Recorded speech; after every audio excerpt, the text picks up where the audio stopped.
കഴിയുക. ഒരു സംഘടനയിൽ 1000 ആളുണ്ടെങ്കിൽ അതിൽ 1000 ആളുകൾ 90 ആളുകൾക്ക് 100 ആളുകൾക്ക് ഈ ഒരു മാരക രോഗമാണെന്ന് ഡോക്ടർമാര് കണ്ടെത്തിയിരിക്കുകയാ. ഒരു നാട്ടിൽ 10,000 ആളുണ്ടെങ്കിൽ അതിൽ 2000 ആളുകൾക്ക് മാനസികമായി ജനങ്ങളെ ഉൾക്കൊള്ളാൻ കഴിയാത്ത, ആരെയും സ്നേഹിക്കാൻ കഴിയാത്ത, ആരോടും വെറുപ്പ് തോന്നുന്ന ഒരു മനസ്സാണ് വരുന്നത് എന്ന് ശാസ്ത്രലോകം കണ്ടെത്തിക്കൊണ്ടിരിക്കുമ്പോ നൂറ്റാണ്ടുകൾക്ക് മുമ്പ് അല്ലാഹുവിന്റെ റസൂൽ നബി മുഹമ്മദ് മുസ്തഫ സല്ലല്ലാഹു അലൈഹി വസല്ലമ തങ്ങൾ പറഞ്ഞു, എന്റെ പ്രിയപ്പെട്ട വിശ്വാസികളെ, അല്ലാഹുവിന്റെ നോട്ടസ്ഥലം എന്ന് പറയുന്നത് റമളാൻ മാസത്തിൽ കാസർഗോഡ് ജില്ലയുടെ പള്ളിക്കകത്ത് നെറ്റിപ്പടം കൊണ്ടിടിച്ചിട്ട് പിറവുതിച്ചതുപോലെ നിറഞ്ഞു വരുന്ന നിസ്കാരത്തഴമ്പിലേക്കല്ല, പരിശുദ്ധ റമളാൻ മാസത്തിൽ സഹോദരിമാരെ കഴുകി വൃത്തിയാക്കി തേച്ചെടുത്തു മിനുക്ക് വെച്ചെടുക്കുന്ന നിസ്കാരക്കുപ്പായത്തിലേക്കല്ല. അല്ലാഹുവിന്റെ നോട്ടസ്ഥലം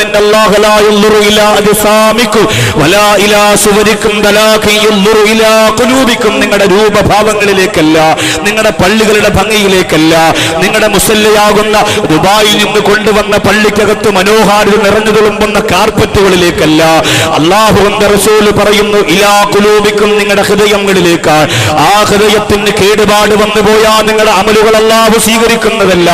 ആ ഹൃദയത്തിന് കേടുപാട് വന്നു പോയാൽ പരിശുദ്ധ റമളാനിന്റെ ഉള്ളറയിൽ ലൈലത്തുൽ ഖദറിന് വേണ്ടി പൊട്ടിക്കരഞ്ഞുകൊണ്ട് കൈനീട്ടിയ ഈതികാഫ് എന്ന കണ്ണീരൊഴുക്കിയ ഒരു ദിവസത്തിന്റെയും ആരാധനകളും അമലുകളും അല്ലാഹു സ്വീകരിക്കുന്നതല്ല എന്ന് പറഞ്ഞിട്ട് മുത്ത് റസൂൽ പറഞ്ഞു, അൽ മലികു ജുനൂദ് അൽ ഖൽബു മലികുൽ, ഹൃദയം എന്ന് പറയുന്നത് രാജാവാണ്. വലഹു ജുനൂദുൻ, അതിന് ഒരുപാട് സൈന്യങ്ങളുണ്ട്. ഫൈദാ സലഹൽ മലികു, രാജാവാകുന്ന ഹൃദയം നന്നായാൽ സലഹൽ ജുനൂദ് കുല്ലുഹു, രാജാവിന്റെ സൈന്യങ്ങൾ മുഴുവനും നന്നാവുന്നതാണ്. അല്ലാഹുവിന്റെ റസൂലിനോട് സഹാബികൾ ചോദിച്ചു, രാജാവിന്റെ സൈന്യങ്ങൾ എന്ന് പറഞ്ഞാൽ എന്താ? രാജാവിന്റെ സൈന്യങ്ങൾ എന്ന് പറഞ്ഞാൽ എന്തൊക്കെയാ? മുത്തായ തങ്ങൾ പറഞ്ഞു, വൽ ഉദുനാനി ഖംഹുൻ വൽ ഐനാനി മസ്ലഹത്തുൻ വൽ ലിസാനു തർജുമാനി വൽ യദാനി ജനാഹാനി വജ്ജലാനി ബരീഹൻ.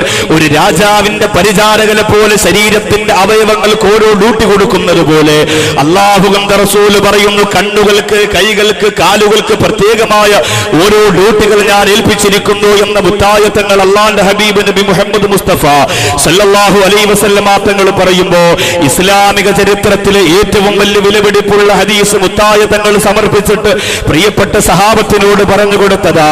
മനസ്സിന് കേടുപാട് വരാതെ, മനസ്സിന് പ്രയാസം വരാതെ, മനസ്സിന് സങ്കടം വരാതെ, മനസ്സിന്റെ അകത്ത് ദുഷ്ടത്തരങ്ങൾ കടന്നു വരാതെ നന്മയുള്ള മനസ്സുമായിട്ട് നിങ്ങൾ കടന്നു വരുമ്പോൾ മാത്രമേ നമുക്ക് വിജയിക്കുവാൻ സാധിക്കുകയുള്ളൂ. ആ ഒരു നന്മയുള്ള മനസ്സിന് വേണ്ടിയിട്ടാണ് 14 മുമ്പ് പൊട്ടിത്തകർന്ന വാളുകയിൽ പിടിച്ചുകൊണ്ട് ഒട്ടിയ വയറിലേക്ക് വല്ലാതെ വിശപ്പ് സഹിക്കുമ്പോഴും അല്ലാഹു അക്ബർ എന്ന് പറയുന്ന പ്രിയപ്പെട്ട സഹാബികൾ ഏറ്റവും അധികം വിശപ്പടക്കിയ തൗഹീദിന്റെ വിപ്ലവത്തിന്റെ മന്ത്രവുമായി അല്ലാഹുവിന്റെ ബദറിൽ പ്രിയപ്പെട്ട സഹാബികൾ കടന്നു വന്നപ്പോ 313 പട്ടിണി പാവങ്ങളായ പാവപ്പെട്ട അസ്ഹാബുൽ ബദർ പൊട്ടിക്കരന്നുകൊണ്ട് തക്ബീർ വിളിച്ചുകൊണ്ട് അല്ലാഹുവിന്റെ റസൂൽ നബി മുഹമ്മദ് മുസ്തഫ സല്ലല്ലാഹു അലൈഹി വസല്ലമ തങ്ങളുടെ പിന്നിൽ അണിനിരന്നുകൊണ്ട് പോരാടുമ്പോൾ അവർക്ക് വിജയം കിട്ടിയത് വസ്ത്രത്തെ ഭംഗിയാക്കിയത് കൊണ്ടല്ല, ശരീരത്തെ മെച്ചപ്പെടുത്തിയത് കൊണ്ടല്ല, മറിച്ച് നിങ്ങൾ ഏറ്റവും അധികം നിസ്സാരന്മാരായി കഴിഞ്ഞുകൂടിയപ്പോ അല്ലാഹു സുബ്ഹാനഹു വ തആല നിങ്ങളെ സഹായിച്ച ബദറിന്റെ ചരിത്രം നിങ്ങൾ മറന്നുപോയോ എന്ന് പരിശുദ്ധ ഖുർആനിന്റെ ഉള്ളറയിലൂടെ എന്റെ പ്രിയപ്പെട്ടവരെ അല്ലാഹു ഓർമ്മിപ്പിക്കുമ്പോ ആ ബദർ യുദ്ധം കഴിഞ്ഞു വന്ന പ്രിയപ്പെട്ട സഹാബത്തിനോട് അല്ലാഹുവിന്റെ റസൂൽ പറഞ്ഞത്, റജഅത്തും മിനൽ ജിഹാദിൽ അസ്ഗരി ഇലൽ ജിഹാദിൽ അക്ബരി, നിങ്ങൾ ഇപ്പോൾ കടന്നു വരുന്നത് ഏറ്റവും ചെറിയ യുദ്ധത്തിൽ നിന്ന് ഏറ്റവും വലിയ ഒരു യുദ്ധത്തിലേക്കാണ്. സഹാബികൾ പറഞ്ഞ നബിയേ, അല്ലാഹുവിന്റെ റസൂലേ, അബൂജഹൽ പിടഞ്ഞു വീണു പോലെ, ഉത്ബത്ത് പിടഞ്ഞു വീണു പോലെ, ശൈബത്ത് പിടഞ്ഞു പോയ ബദറിന്റെ രണാകണത്തെക്കാൾ ഏറ്റവും വലിയ യുദ്ധം ഇനി ലോകത്തേതാ ഉള്ളത് നബിയേ? തുരുമ്പ് പിടിച്ച വാളുമായിട്ട് ഏറ്റവും വലിയ പോരാട്ടത്തിന്റെ ചരിത്രം ഭൂമിയിൽ വരച്ചു കാണിച്ച അസ്ഹാബുൽ ബദറിനേക്കാൾ ഏറ്റവും വലിയ പോരാട്ടമുള്ളവർ ആരാ നബിയെ കടന്നു വരാനുള്ളത്? അല്ലാഹുവിന്റെ റസൂൽ പറഞ്ഞു, പ്രിയപ്പെട്ട സഹാബികള്, നിങ്ങളുടെ ശരീരത്തെ നിയന്ത്രിക്കാൻ, നിങ്ങളുടെ മനസ്സിനെ നിയന്ത്രിക്കാൻ നിങ്ങൾക്ക് ഇന്ന് കഴിയുന്നുവോ? ആ നിയന്ത്രണമാണ് ഒരു മനുഷ്യന്റെ ഏറ്റവും വലിയ ജിഹാദ് എന്ന് പറയുമ്പോ കാസർഗോഡ് ജില്ലയിലെ മാനസിക മൂല്യങ്ങൾ ഉയർത്തിപ്പിടിക്കുന്ന വികായയുടെ മക്കളുടെ ഈ പന്തലിന് താഴെ ഒരുമിച്ച് കൂടിയിരിക്കുന്ന പ്രിയപ്പെട്ട സഹോദരങ്ങള്, ആരാധനകൾ അല്ലാഹു സ്വീകരിക്കണമോ? സൽക്കർമ്മങ്ങൾ അല്ലാഹു സ്വീകരിക്കണമോ? പുണ്യങ്ങൾ അല്ലാഹു സ്വീകരിക്കണമോ? സ്വതക്കകൾ അല്ലാഹു സ്വീകരിക്കണമോ? തറാവീഹ് നമസ്കാരങ്ങൾ അല്ലാഹു സ്വീകരിക്കണമോ?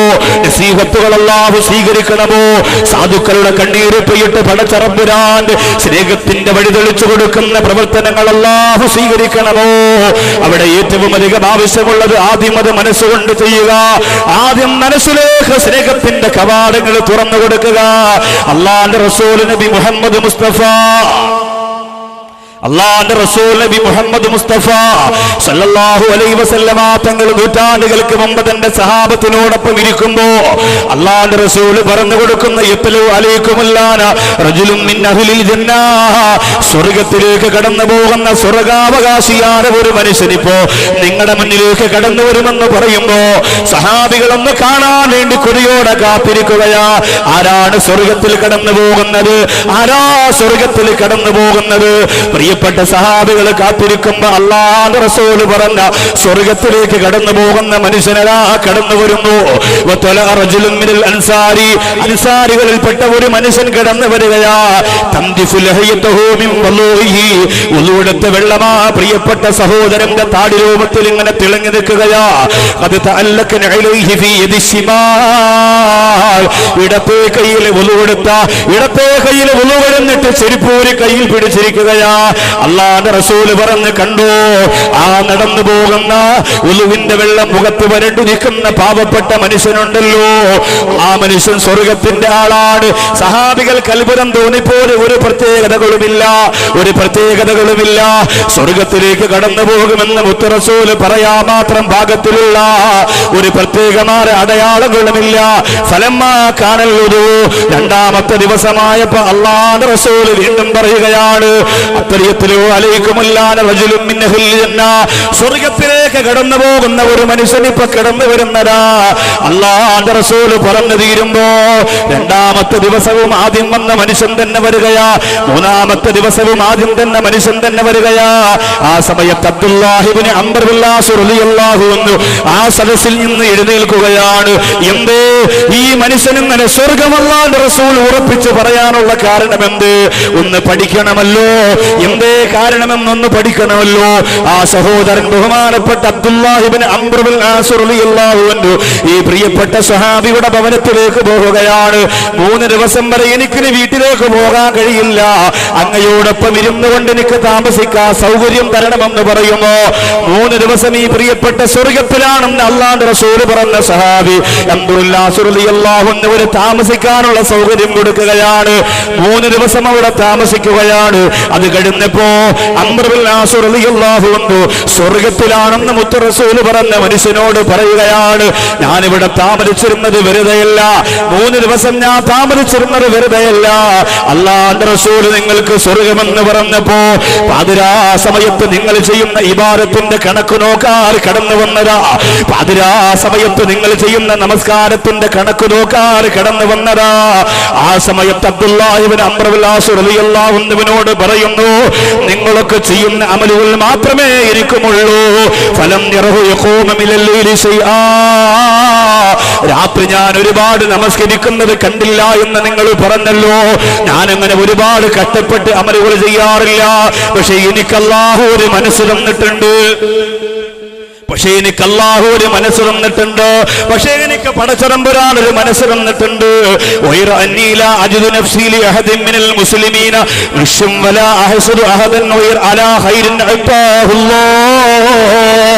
ലോകത്തൊരാളോടും എനിക്ക് അസൂയയില്ല, ലോകത്തൊരാളോടും എനിക്ക് വെറുപ്പില്ല, ലോകത്തൊരാളോട് പേരിലും എനിക്ക് അഹങ്കാരമില്ല, ആരോടും എനിക്ക് മുഷിപ്പില്ല, ആരോടും എനിക്ക് വെറുപ്പില്ല. എല്ലാവരോടും എനിക്ക് വല്ലാത്ത സ്നേഹമാണ്, എല്ലാവരോടും എനിക്ക് വല്ലാത്ത ഇഷ്ടമാണ്. എന്റെ കുടുംബക്കാർക്ക് ഞാൻ ദുആ ചെയ്യലുണ്ട്, എന്റെ അയൽവാസികൾക്ക് ഞാൻ ദുആ ചെയ്യലുണ്ട്, എന്റെ നാട്ടുകാർക്ക് ഞാൻ ദുആ ചെയ്യലുണ്ട്, എന്റെ കുടുംബക്കാർക്ക് ഞാൻ കൂട്ടുകാർക്ക് ഞാൻ ദുആ ചെയ്യലുണ്ട്. ആ ഒരു മനസ്സിന് അല്ലാഹു തന്നതുകൊണ്ടാകാ അല്ലാഹുവിന്റെ റസൂൽ ഞാൻ സ്വർഗ്ഗത്തിലെന്ന് പറഞ്ഞത്. ആ സമയത്ത് Abdullahi ibn Amr bin As റളിയല്ലാഹു അൻഹു പറയുകയാണ്, ഫഹിയല്ലദീ ലാ നുതീഖ്, അതാണല്ലോ മനുഷ്യരെ കൊണ്ട് കഴിയാത്തതാണല്ലോ, മനുഷ്യരെ കൊണ്ട് കഴിയാത്തത് അതാണല്ലോ. എന്റെ കാസർഗോഡ് വന്നിരിക്കുന്ന പ്രിയപ്പെട്ട ആയിരക്കണക്കിന് 10,000 കണക്കിന് എന്റെ പ്രിയപ്പെട്ട ചെറുപ്പക്കാരാ, ഫുട്ബോൾ ഫുട്ബോൾ പോലും മറന്ന് ബ്രസീലിന്റെയും അർജന്റീനയുടെ തലയ്ക്ക് പിടിച്ച പ്രാന്ത് പോലും മറന്നിട്ട് അള്ളാന്റെ പള്ളിക്കകത്ത് തറാവീഹിന്റെ സുജൂദിൽ കിടന്ന് പൊട്ടിക്കിടന്ന എന്റെ ചെറുപ്പക്കാരാ, അത് സാധാരണ മനുഷ്യനെ കൊണ്ട് ചെയ്യാൻ പറ്റുന്നതാ. പണം മുടക്കിയിട്ട് മക്കത്ത് പോവുക എന്നത് ഒരു മനുഷ്യനെ കൊണ്ട് ചെയ്യാൻ പറ്റുന്നതാ.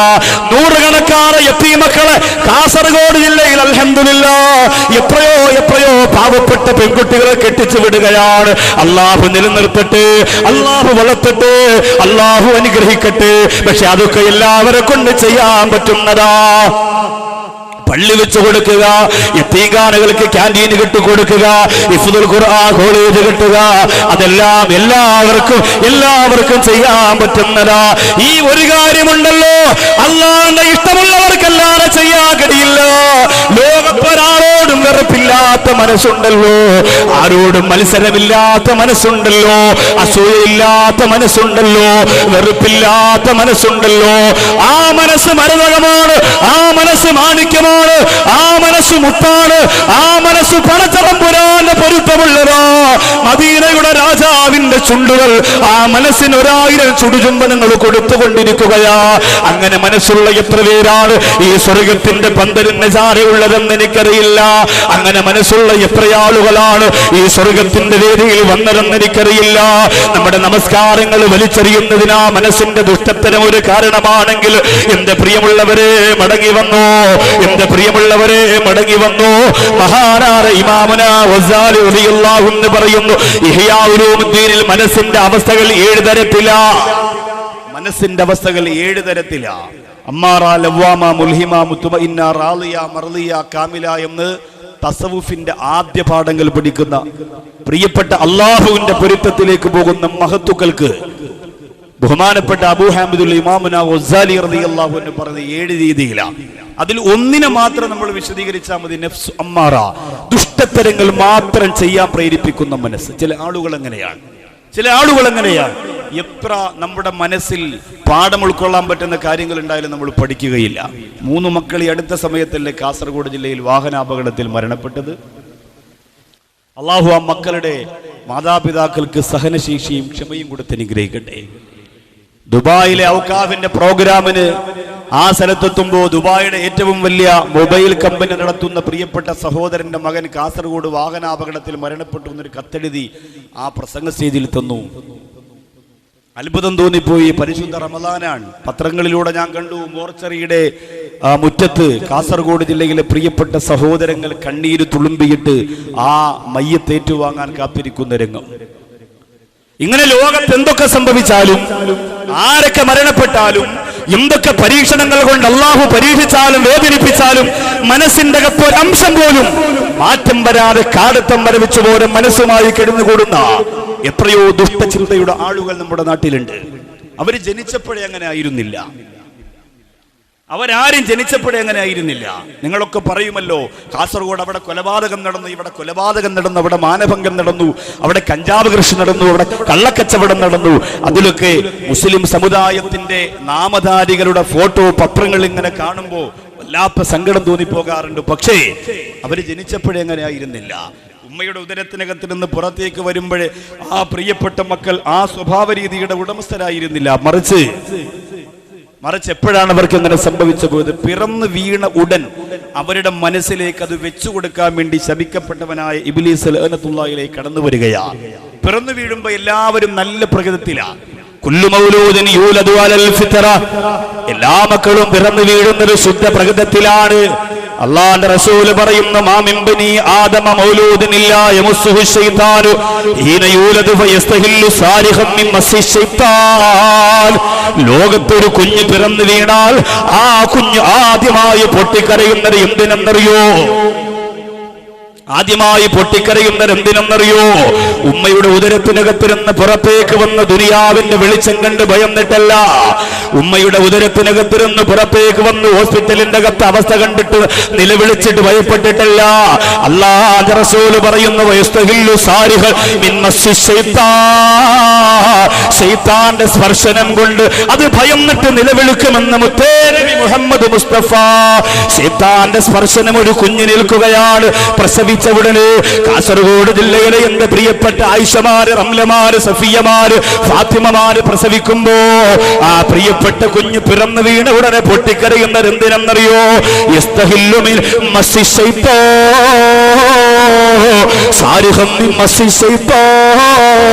പിശാച് വന്ന കുഞ്ഞിനെ ഇങ്ങനെ തൊടുകയാ, പിശാച് വന്ന കുഞ്ഞിന്റെ മുഖത്ത് നോക്കിയിട്ട് ഇങ്ങനെ അട്ടഹസിക്കുകയാ, കടന്നുവാടാ കടന്നുവാടാ, കള്ളുകുടിക്കാനും പെണ്ണ് പിടിക്കാനും ഹറാമിയത്തുകൾ ചെയ്യാനും എനിക്ക് കാസർഗോഡ് ഒരാൾ കൂടിയാകില്ലോ എന്ന് പറഞ്ഞുകൊണ്ട് പിശാച് അട്ടഹസിക്കുമ്പോഴാണ് ആ കുഞ്ഞ് കണ്ടു ഭയന്ന് നിലവിളിക്കുന്നതെന്ന് മുത്തുനബി മുഹമ്മദ് മുസ്തഫ സല്ലല്ലാഹു അലൈഹി വസല്ലമ തങ്ങൾ പറഞ്ഞിട്ട് പറയുകയാ, ലോകത്ത് 2 മക്കളെ പിശാച് തൊട്ടിട്ടില്ല.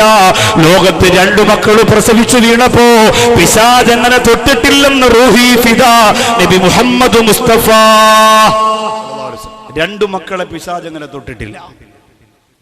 എല്ലാ മക്കളെയും പിശാച് ഇങ്ങനെ സ്പർശിക്കുകയും അവരുടെ മുന്നിൽ അട്ടഹസിക്കുകയും ചെയ്യുമ്പോ ആ മക്കൾ ഇങ്ങനെ നിലവിളിക്കും. പക്ഷേ അല്ലാഹുവിന്റെ റസൂൽ പറയുന്നു 2 പേരെ പിശാച് അങ്ങനെ തൊട്ടിട്ടില്ല.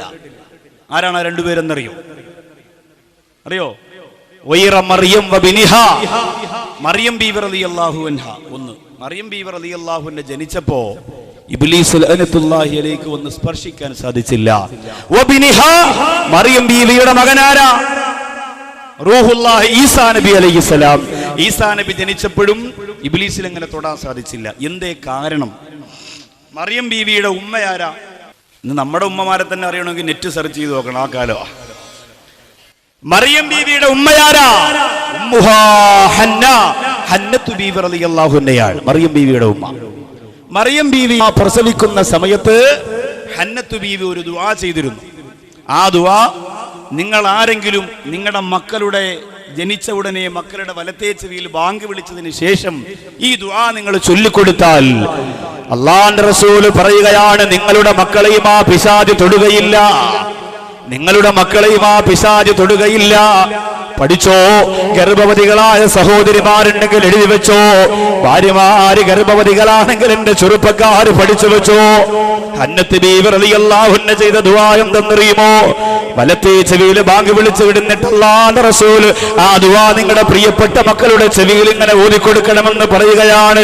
ഇന്നി ഉഈദുഹാ ബിക വദുരിയതഹാ മിനശ് ശൈത്താനിർ റജീം. ഇന്നി ഉഈദുഹാ ബിക വദുരിയതഹാ മിനശ് ശൈത്താനിർ റജീം. അല്ലാഹുവേ, പടച്ചവനെ, ഈ പ്രിയപ്പെട്ട കുഞ്ഞിനെയും ആ കുഞ്ഞിന്റെ സന്താന പാരമ്പര്യത്തെയും ശപിക്കപ്പെട്ട പിശാചിന്റെ കെണിവലയിൽ നിന്ന് നീ കാത്തുവല്ലണേ അല്ലാഹ്. ഇന്നി ഉഈദുഹാ ബിക വദുരിയതഹാ മിനശ് ശൈത്താനിർ റജീം എന്ന ദുആ കുഞ്ഞി പിറന്നാൽ വലത്തേ ചെവിയിൽ ബാങ്ക് വിളിച്ച ഉടൻ നിങ്ങൾ പറഞ്ഞു കൊടുക്കണമെന്ന് മുത്ത് റസൂൽ നബി മുഹമ്മദ് മുസ്തഫ സല്ലല്ലാഹു അലൈഹി വസല്ലം. ബാങ്ക് വിളിക്കാൻ ഭർത്താവ് നാട്ടിലുണ്ടെങ്കിൽ സാധാരണ ഭർത്താക്കന്മാർക്കാണ് അതിന് പെട്ടെന്ന് കഴിയുക. സ്ത്രീകൾ തന്നെ ചെയ്താലും മതിയെന്നാണ് പണ്ഡിതന്മാർ പറയാം. പ്രസവിച്ച സ്ത്രീക്ക് തന്നെ ചെയ്യാം. അശുദ്ധിയുടെ സമയമാണെങ്കിൽ പോലും ഈ ബാങ്ക് ആ കുഞ്ഞിന്റെ ചെവിയിൽ ഓതിക്കൊടുക്കാം. ഈ ആയത്ത് ദിക്റാണ് എന്ന ചിന്തയിൽ ആ കുഞ്ഞിന്റെ വലത്തെ ചെവിയിൽ ഓതിക്കൊടുക്കാം. ആണുങ്ങൾ ആരും സ്ഥലത്തുണ്ടാവില്ലല്ലോ ഭാര്യമാര് പ്രസവിക്കുമ്പോൾ. കല്യാണം കഴിഞ്ഞ് 3 മാസം കഴിയുമ്പോൾ നേരെ ഖത്തർ, കുവൈറ്റ്, ഇറാഖ്, അള്ളാഹു ദുബായിൽ ചെന്നാലും ഒരു പ്രദേശം കാസർഗോഡ് ജില്ല തന്നെ. ഇവിടെ ഒരു വ്യക്തിയുടെ പേര് തന്നെ ഖത്തർ എന്നാണ്. അള്ളാഹു താല ദീർഘായുസ് കൊടുക്കട്ടെ. ഖത്തർ ഹാജി അന്തം വിട്ടിരിക്കുക. ഒരു വ്യക്തിയുടെ പേര് തന്നെ ഖത്തർ എന്നാ. അള്ളാഹു താല ദീർഘായുസ് കൊടുക്കട്ടെ. മുനവ്വർ അലി തങ്ങൾ എന്നെ ഫോൺ വിളിച്ചിട്ട് പറഞ്ഞത്, എന്തെങ്കിലും ഒരു സാധ്യതയുണ്ടെങ്കിൽ പാണക്കാട് തങ്ങന്മാർ അങ്ങനെ ഈ ഡേറ്റിന് വേണ്ടി എന്നെ കബീർ ഉസ്താദിനെ നിർബന്ധിക്കലില്ല. കാരണം അവർ നിർബന്ധിച്ച ചെയ്യേണ്ടി വരും. അങ്ങനെ വരുമ്പോൾ നമ്മളെ അതൊരു വിഷമിപ്പിക്കലാണെന്ന് അവർക്കറിയാം. അതാണ് അവരുടെ മനസ്സ് മൃദുലമല്ലേ. പക്ഷെ ഈ ആദ്യമായിട്ട് പല ആവശ്യങ്ങളും വിളിച്ച് പ്രസംഗ ഡേറ്റിന് വേണ്ടി അങ്ങനെ അവരാരും നമ്മളങ്ങനെ വേദനിപ്പിക്കലില്ല. വിളിച്ചിട്ട് പറഞ്ഞു, കാസർഗോഡ് ജില്ലയുടെ ഒരാളെ പേര് ഞാൻ എൻ്റെ നെഞ്ചിൽ എഴുതി വെച്ചിരിക്കുകയാണെന്ന് പറഞ്ഞു. അപ്പൊ പിന്നെ എനിക്ക് തോന്നി, എന്നാ പിന്നെ ആ വ്യക്തി ആരെന്നൊന്നും അറിയണമല്ലോ. മുനവല്ലി തങ്ങൾ പറഞ്ഞ് ഖത്തർ ഹാജി എന്ന് പറയും. ഞാൻ പറഞ്ഞ് അബൂബക്കർ ഹാജി, മുഹമ്മദ് ഹാജി, ഇസ്മായിൽ ഹാജി, മൂസ ഹാജി എന്നൊക്കെ കേട്ടിട്ടുണ്ട്. ഒരു രാജ്യത്തെ ആദ്യമായിട്ടാണ് ഒരു ഹാജിയാർ അറിയപ്പെടുന്നത്. അപ്പോൾ അതുകൊണ്ട് ആ പാവപ്പെട്ട പ്രിയപ്പെട്ട സഹോദരന് വേണ്ടിയിട്ട് നിങ്ങൾക്ക് അള്ളാഹുവിനെ സാക്ഷി നിർത്തി പറയണം. അള്ളാനെ സാക്ഷി നിർത്തി പറയണം, കൊടുക്കാൻ പറ്റുന്ന അവസാന 10 പകൽ സമയത്ത് നിങ്ങൾക്ക് പോയി മടങ്ങി വരാൻ പറ്റുന്നൊരു ദിവസമുണ്ടോ? ഞാൻ പറഞ്ഞു 23-ാം തീയതി ഉണ്ട്. 22-ാം തീയതി ഇന്നലെ പ്രോഗ്രാം പെരിന്തൽമണ്ണ നെഹ്റു സ്റ്റേഡിയത്തിൽ അവസാനിപ്പിക്കുമ്പോൾ 2:30 മണി കഴിഞ്ഞു. ദുആ മജ്‌ലിസ് എല്ലാം കഴിഞ്ഞിറങ്ങുമ്പോൾ 3 മണി കഴിഞ്ഞു. ആ മജ്‌ലിസിൽ നിന്നാണ് ഇവിടേക്ക് ഞാൻ വന്നത്. അപ്പോൾ അത് എനിക്ക് വീട്ടിലേക്ക് പോകാനുള്ള, വീട്ടിൽ ഒരു ദിവസം നോമ്പ് തുറക്കാനുള്ള ഒരു ദിവസമാണ്. തങ്ങൾ പറഞ്ഞാൽ അത് ഞാൻ മാറ്റാം. കാരണം നമുക്ക് നമ്മുടെ ജീവിതത്തിൽ അവരല്ലേ ഉള്ളൂ, എൻ്റെ പ്രിയപ്പെട്ടവരെ, അവരേ ഉള്ളൂ. പാണക്കാട് സയ്യിദ് മുഹമ്മദ് അലി ശിഹാബ് തങ്ങളെ അതുപോലെ വരച്ചു വെച്ചിരിക്കുകയാണ് സയ്യിദ് മുനവ്വർ അലി ശിഹാബ് തങ്ങൾ. അള്ളാഹു അവരുടെ ഗുരുത്വവും പൊരുത്തവും നമുക്ക് തരട്ടെ. നമുക്ക് അവരേ ഉള്ളൂ ചൂണ്ടിക്കാണിക്കാൻ. നമ്മുടെ നേതാവായി, നമ്മുടെ ആഗ്രഹമായി, നമ്മുടെ ആശയായി, നമ്മുടെ ആവേശമായി നമുക്ക് അവർ മാത്രമേ ഉള്ളൂ. അള്ളാഹു അവരുടെ ഗുരുത്വവും പൊരുത്തവും നമുക്ക് തരട്ടെ. രാഷ്ട്രീയത്തിന് വേണ്ടി മാത്രം പാണക്കാട് കുടുംബത്തെ സ്നേഹിക്കുന്നവരുണ്ടെങ്കിൽ നിങ്ങൾക്കൊരു വലിയ അപകടം വരാനുണ്ട് എന്ന് ഞാൻ ഓർമ്മപ്പെടുത്താണ്.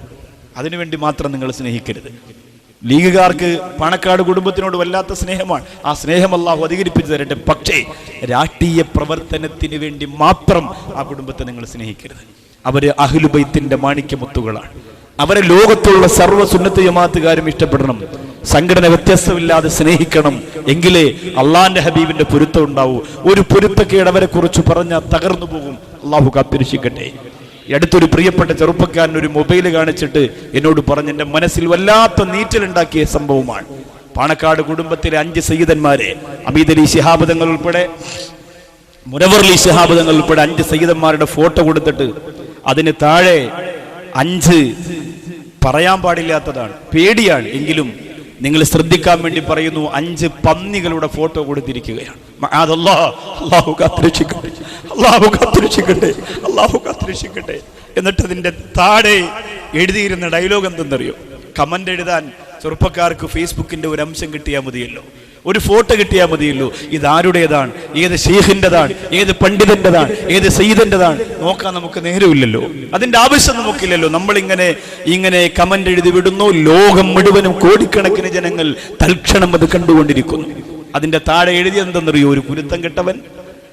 ഈ 2 പേർക്കും കേരളത്തിൽ ഒരേ ജോലിയാണത്രേ. അള്ളാഹു നമ്മയൊക്കെ കാത്തിരക്ഷിക്കട്ടെ. അവൻ ആരുടെ അടുത്ത് പോയി പൊരുത്തം ചോദിക്കും? അവൻ ആരുടെ കാലുകഴുകി കുടിക്കും? അവൻ ആരുടെ പൊരുത്തത്തിന് വേണ്ടിയായി ഇബാദത്ത് ചെയ്യുന്നത്? അവനെന്തിനാണ് മുസ്ലിം എന്ന പേര്? അവനെന്തിനാണ് നിസ്കാരത്തഴമ്പ്? അവനെന്തിനാണ് റമദാൻ? അവനെന്തിനാണ് ലൈലത്തുൽ ഖദർ? അള്ളാഹു അങ്ങനെയുള്ള വിഭാഗത്ത് തൊട്ട് നമ്മെ കാത്തിരക്ഷിക്കട്ടെ.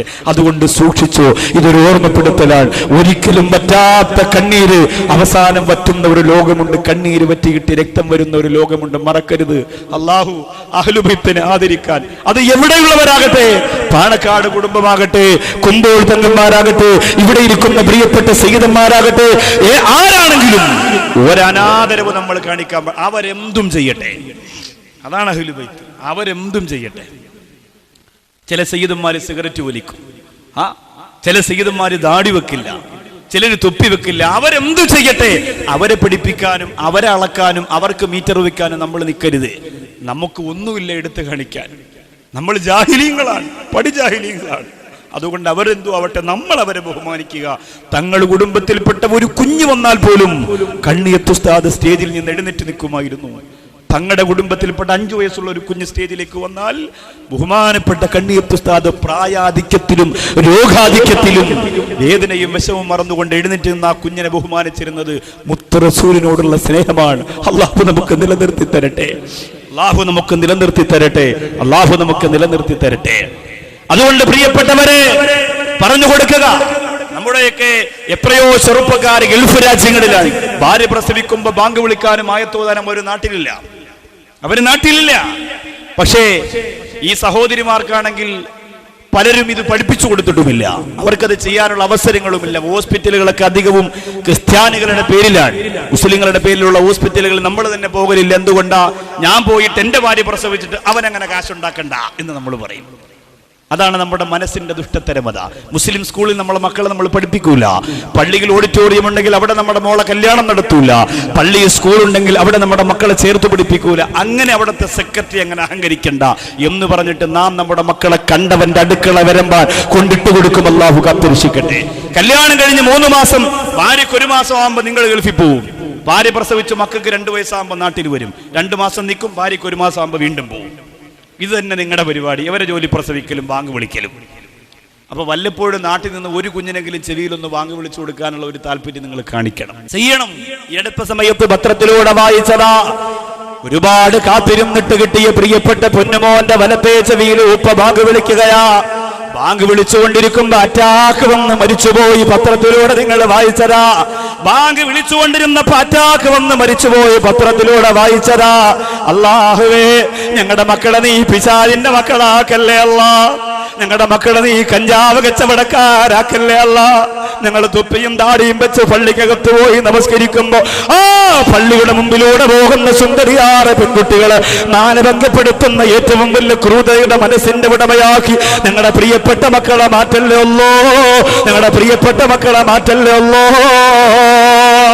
ഗൗരവത്തോടെ ചിന്തിക്കുക. മഹാന്മാര് പറയുകയാണ്, ഇബ്ലീസ് ലഅനത്തുല്ലാഹി അലൈഹി നിങ്ങളുടെ നല്ല മനസ്സിനെ ദുഷിപ്പിക്കാൻ, നിങ്ങളുടെ നല്ല മനസ്സിനെ ദുഷിപ്പിക്കാൻ നിങ്ങൾ അറിയാതെ കടന്നു വരുന്ന 4 മാർഗങ്ങളുണ്ട്. നിങ്ങൾ അറിയാതെ കടന്നു വരുന്ന 4 മാർഗങ്ങളുണ്ട്, പഠിച്ചു വെച്ചുകൊള്ളുക. നന്മയുറ്റ മനസ്സിലേക്ക് ഇബ്ലീസ് വിഷം കുത്തിവെക്കുന്ന 4 രീതിയിലാ. നന്മയുള്ള മനസ്സിലേക്ക് ഇബ്ലീസ് വിഷം കുത്തിവെക്കുന്നത് 4 രീതിയിലാ. ആ രീതി നിങ്ങൾ പഠിച്ചു വെച്ചോ. ഇന്ന ശൈത്താന യജ്രി മജ്റദ്ദമി, ഓരോ മനുഷ്യന്റെയും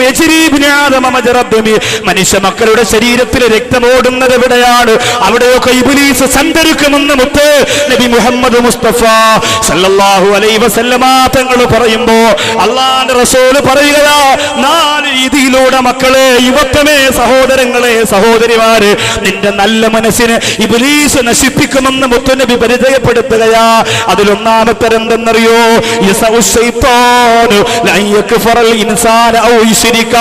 മനുഷ്യനറിയാതെ അല്ലാഹുവിന്റെ ശപിക്കപ്പെട്ടവനാണ് ഇബ്ലീസ്. മനുഷ്യനറിയാതെ അല്ലാഹുവിന്റെ തൗഹീദിൽ നിന്നവനെ വലിച്ചുകൊണ്ട് പോവുകയാ, ഹിദായത്തിൽ നിന്ന് വലിച്ചുകൊണ്ട് പോവുകയാ. അവൻ കാഫിറായ വിവരം അവൻ പോലും അറിയുന്നില്ല. അവൻ കാഫിറായ വിവരം അവൻ പോലും അറിയുന്നില്ല. ഇബ്ലീസിന്റെ തന്ത്രമാണ്, ഇബ്ലീസിന്റെ തന്ത്രമാണ്. നിങ്ങൾ അവിടെ റമളാൻ മാസത്തിൽ നോമ്പ് പിടിച്ച് തിരക്കുകൾ മാറ്റിവെച്ചിട്ട് ഈ സദസ്സിൽ വന്നിരിക്കുന്നത് കാഫിറാകാനാണോ? പൊട്ടിക്കരന്നുകൊണ്ട് സ്വർഗത്തിന്റെ വേദിയിൽ ആവേശത്തോടെ അല്ലാഹുവിന്റെ ദീൻ പറയുന്ന ഞങ്ങള് കാഫിറാകുന്നതിന് വേണ്ടിയാണോ ഈ ത്യാഗം ചെയ്യുന്നത്? കാഫിറാകുന്നതിന് വേണ്ടിയാണോ? ലക്ഷക്കണക്കിന് കോടിക്കണക്കിന് രൂപ സുന്നത്ത് ജമാഅത്തിന്റെ ഇഖ്ലാസുള്ള മുഖ്ലിസീങ്ങളായ മുത്തഖീങ്ങളായ മുഹിബ്ബീങ്ങളായ പണ്ഡിതരെ നേതൃത്വം കൊടുക്കുന്ന പ്രസ്ഥാനത്തിന് വേണ്ടി ചെലവഴിക്കുന്ന ഈ സ്റ്റേജിലിരിക്കുന്ന ബിസിനസ്സുകാർ അത് ചെലവഴിക്കുന്നവരെന്തിനാ? കാഫിറായി ചത്തൊടുങ്ങാനാണോ? ഈ തലമറച്ചുകൊണ്ട് പർദ്ദയിട്ടുകൊണ്ട് റമളാനിന്റെ ആവശ്യങ്ങളൊക്കെ മാറ്റിവെച്ചുകൊണ്ട് സ്വർഗത്തിന്റെ വേദിയിൽ ആവേശത്തോടെ മഴ തേടുന്ന വീരാമ്പലിനെ പോലെ സ്വർഗത്തിന്റെ വേദിയിൽ പഠിച്ചുകൂടിയ ഇന്ന് പ്രിയപ്പെട്ട ഉമ്മ കാഫിറാകാൻ വേണ്ടിയിട്ടാണോ? കാഫിറാകാൻ വേണ്ടിയിട്ടാണ്? ഒരിക്കലുമല്ല. അല്ലാഹുവേ, ഞങ്ങളെ മുസ്ലിമാക്കി മരിപ്പിക്കണേ അല്ലോ, ഞങ്ങളെ മുസ്ലിമാക്കി മരിപ്പിക്കണേ അല്ലോ. പക്ഷേ ഇബ്ലീസ് കടന്നു വരും, നമ്മളറിയൂല. നമ്മളറിയാതെ നമ്മളെ കാഫിറാക്കിയിട്ട് അവൻ തിരിച്ചു പോകും. ആ വടി നിങ്ങൾ സൂക്ഷിക്കണേ, ആ വടി നിങ്ങൾ സൂക്ഷിക്കണേ. നമ്മളറിയാതെ ഇബ്ലീസ് നമ്മളെ കാഫിറാക്കുന്ന എളുപ്പമുള്ള 2 വഴി ഞാൻ പറഞ്ഞു തരാം. അപ്പോ നിസ്സാരമായ 2 ചിന്തകൾ ഉദാഹരണത്തിന് പറയാം. നമ്മളറിയാതെ നമ്മൾ കാഫിറായി പോകുന്ന 2 ചിന്ത ഞാൻ പറഞ്ഞു തരട്ടെ. ഞെട്ടിപ്പോകും നിങ്ങൾ. ഒരാൾ നിങ്ങളെ നിസ്കരിക്കാൻ വേണ്ടി വിളിക്കാം പള്ളിയിലേക്ക്. ആ സമയത്ത് നിങ്ങൾ പറയുന്നു, ഈ നിസ്കാരമൊന്നും എനിക്ക് പറഞ്ഞിട്ടുള്ള കാര്യമല്ല എന്നൊരാൾ പറഞ്ഞാൽ ആ സമയത്ത് അവൻ ഇസ്ലാമിൽ നിന്ന് പുറത്തായി. അള്ളാഹു നമ്മെ കാത്തിരക്ഷിക്കട്ടെ. ഈ നിസ്കാരമൊന്നും എന്നെ പോലുള്ളവർക്കും എനിക്കും പറഞ്ഞിട്ടുള്ള കാര്യമല്ല എന്നൊരാൾ പറഞ്ഞാൽ മതി, അവൻ ഇസ്ലാമിൽ നിന്ന് പുറത്തായി. എന്തൊരു അപകടകരമായ ചിന്തയാണ്. വേറൊരാളോട് പറയുന്നു, നീ നമസ്കരിക്കാൻ വരുന്നില്ലേ പള്ളിയിൽ? റമളാനല്ലേ, എല്ലാവരും വരുന്നുണ്ടല്ലോ. ആ സമയത്ത് അവൻ പറയുന്നു, ഞാനൊന്നും നമസ്കരിച്ചിട്ടൊരു കാര്യമില്ല, ഞാനൊന്നും നമസ്കരിച്ചിട്ടൊരു കാര്യമില്ല എന്ന് പറഞ്ഞാൽ തൽക്ഷണം വിത്തിൻ സെക്കൻഡ് അവൻ ഇസ്ലാമിൽ നിന്ന് പുറത്താണ്. അള്ളാഹു നമ്മെ കാത്തിരക്ഷിക്കട്ടെ. ഇത് സാധാരണ ഏറ്റവും നിസ്സാരമായ 2 ചിന്ത ഞാൻ പറഞ്ഞതാ. പള്ളിയിൽ നിന്ന് ബാങ്ക് കേൾക്കുമ്പോൾ ഈ ബാങ്ക് കൊണ്ടൊരു ശല്യമായി എന്ന് പറഞ്ഞ് ജനാല ശക്തിയിൽ പിടിച്ചടയ്ക്കുന്ന പെണ്ണേ, അള്ളാഹുവിന്റെ ദീനിൽ നിന്ന് നീയും പുറത്താണ്.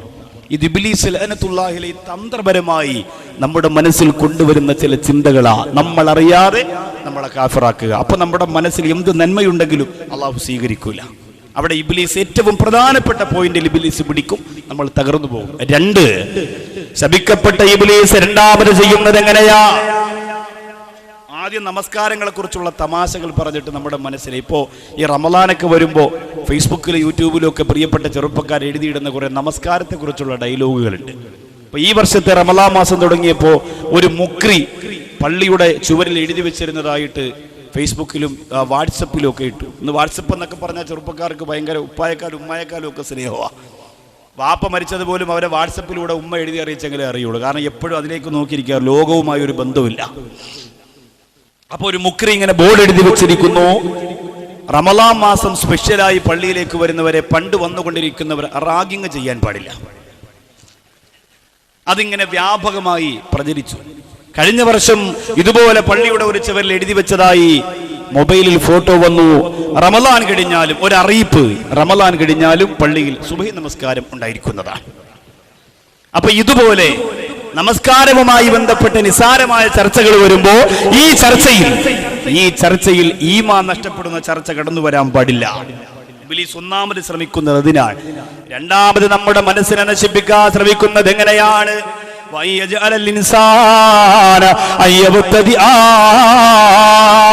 ഒരു മനുഷ്യനെ പുത്തംവാദിയാക്കി മാറ്റുകയാണ്. ഒരു മനുഷ്യനെ ഔലിയാക്കളെ, ആരിഫീങ്ങളെ, അമ്പിയാക്കളെ തെറിവിളിക്കുന്നവനാക്കി മാറ്റുകയാണ്. തറാവീഹില്ലാത്തവനാക്കി മാറ്റുകയാണ്. പാവപ്പെട്ടവർക്ക് അർഹതപ്പെട്ട സക്കാത്ത് പോലും അർഹതപ്പെട്ട രീതിയിൽ കൊടുക്കാറ്. ഞാൻ പറയുന്നതാണ് ശരിയെന്ന് പറഞ്ഞ് പണപ്പിരിവ് നടത്തിയിട്ട് അർഹതപ്പെട്ടവരുടെ സക്കാത്ത് കൊണ്ടുപോയി സംഘടന വളർത്തുന്ന പ്രസ്ഥാനത്തിന്റെ പ്രവർത്തകരാക്കിയിട്ട് ഇബ്ലീസ് അവരെ മാറ്റിക്കൊണ്ടുവരികയാ. സൂക്ഷിക്കണേ. അത് ഇബ്ലീസ് കടന്നു വരുന്ന രണ്ടാമത്തെ വഴിയാ.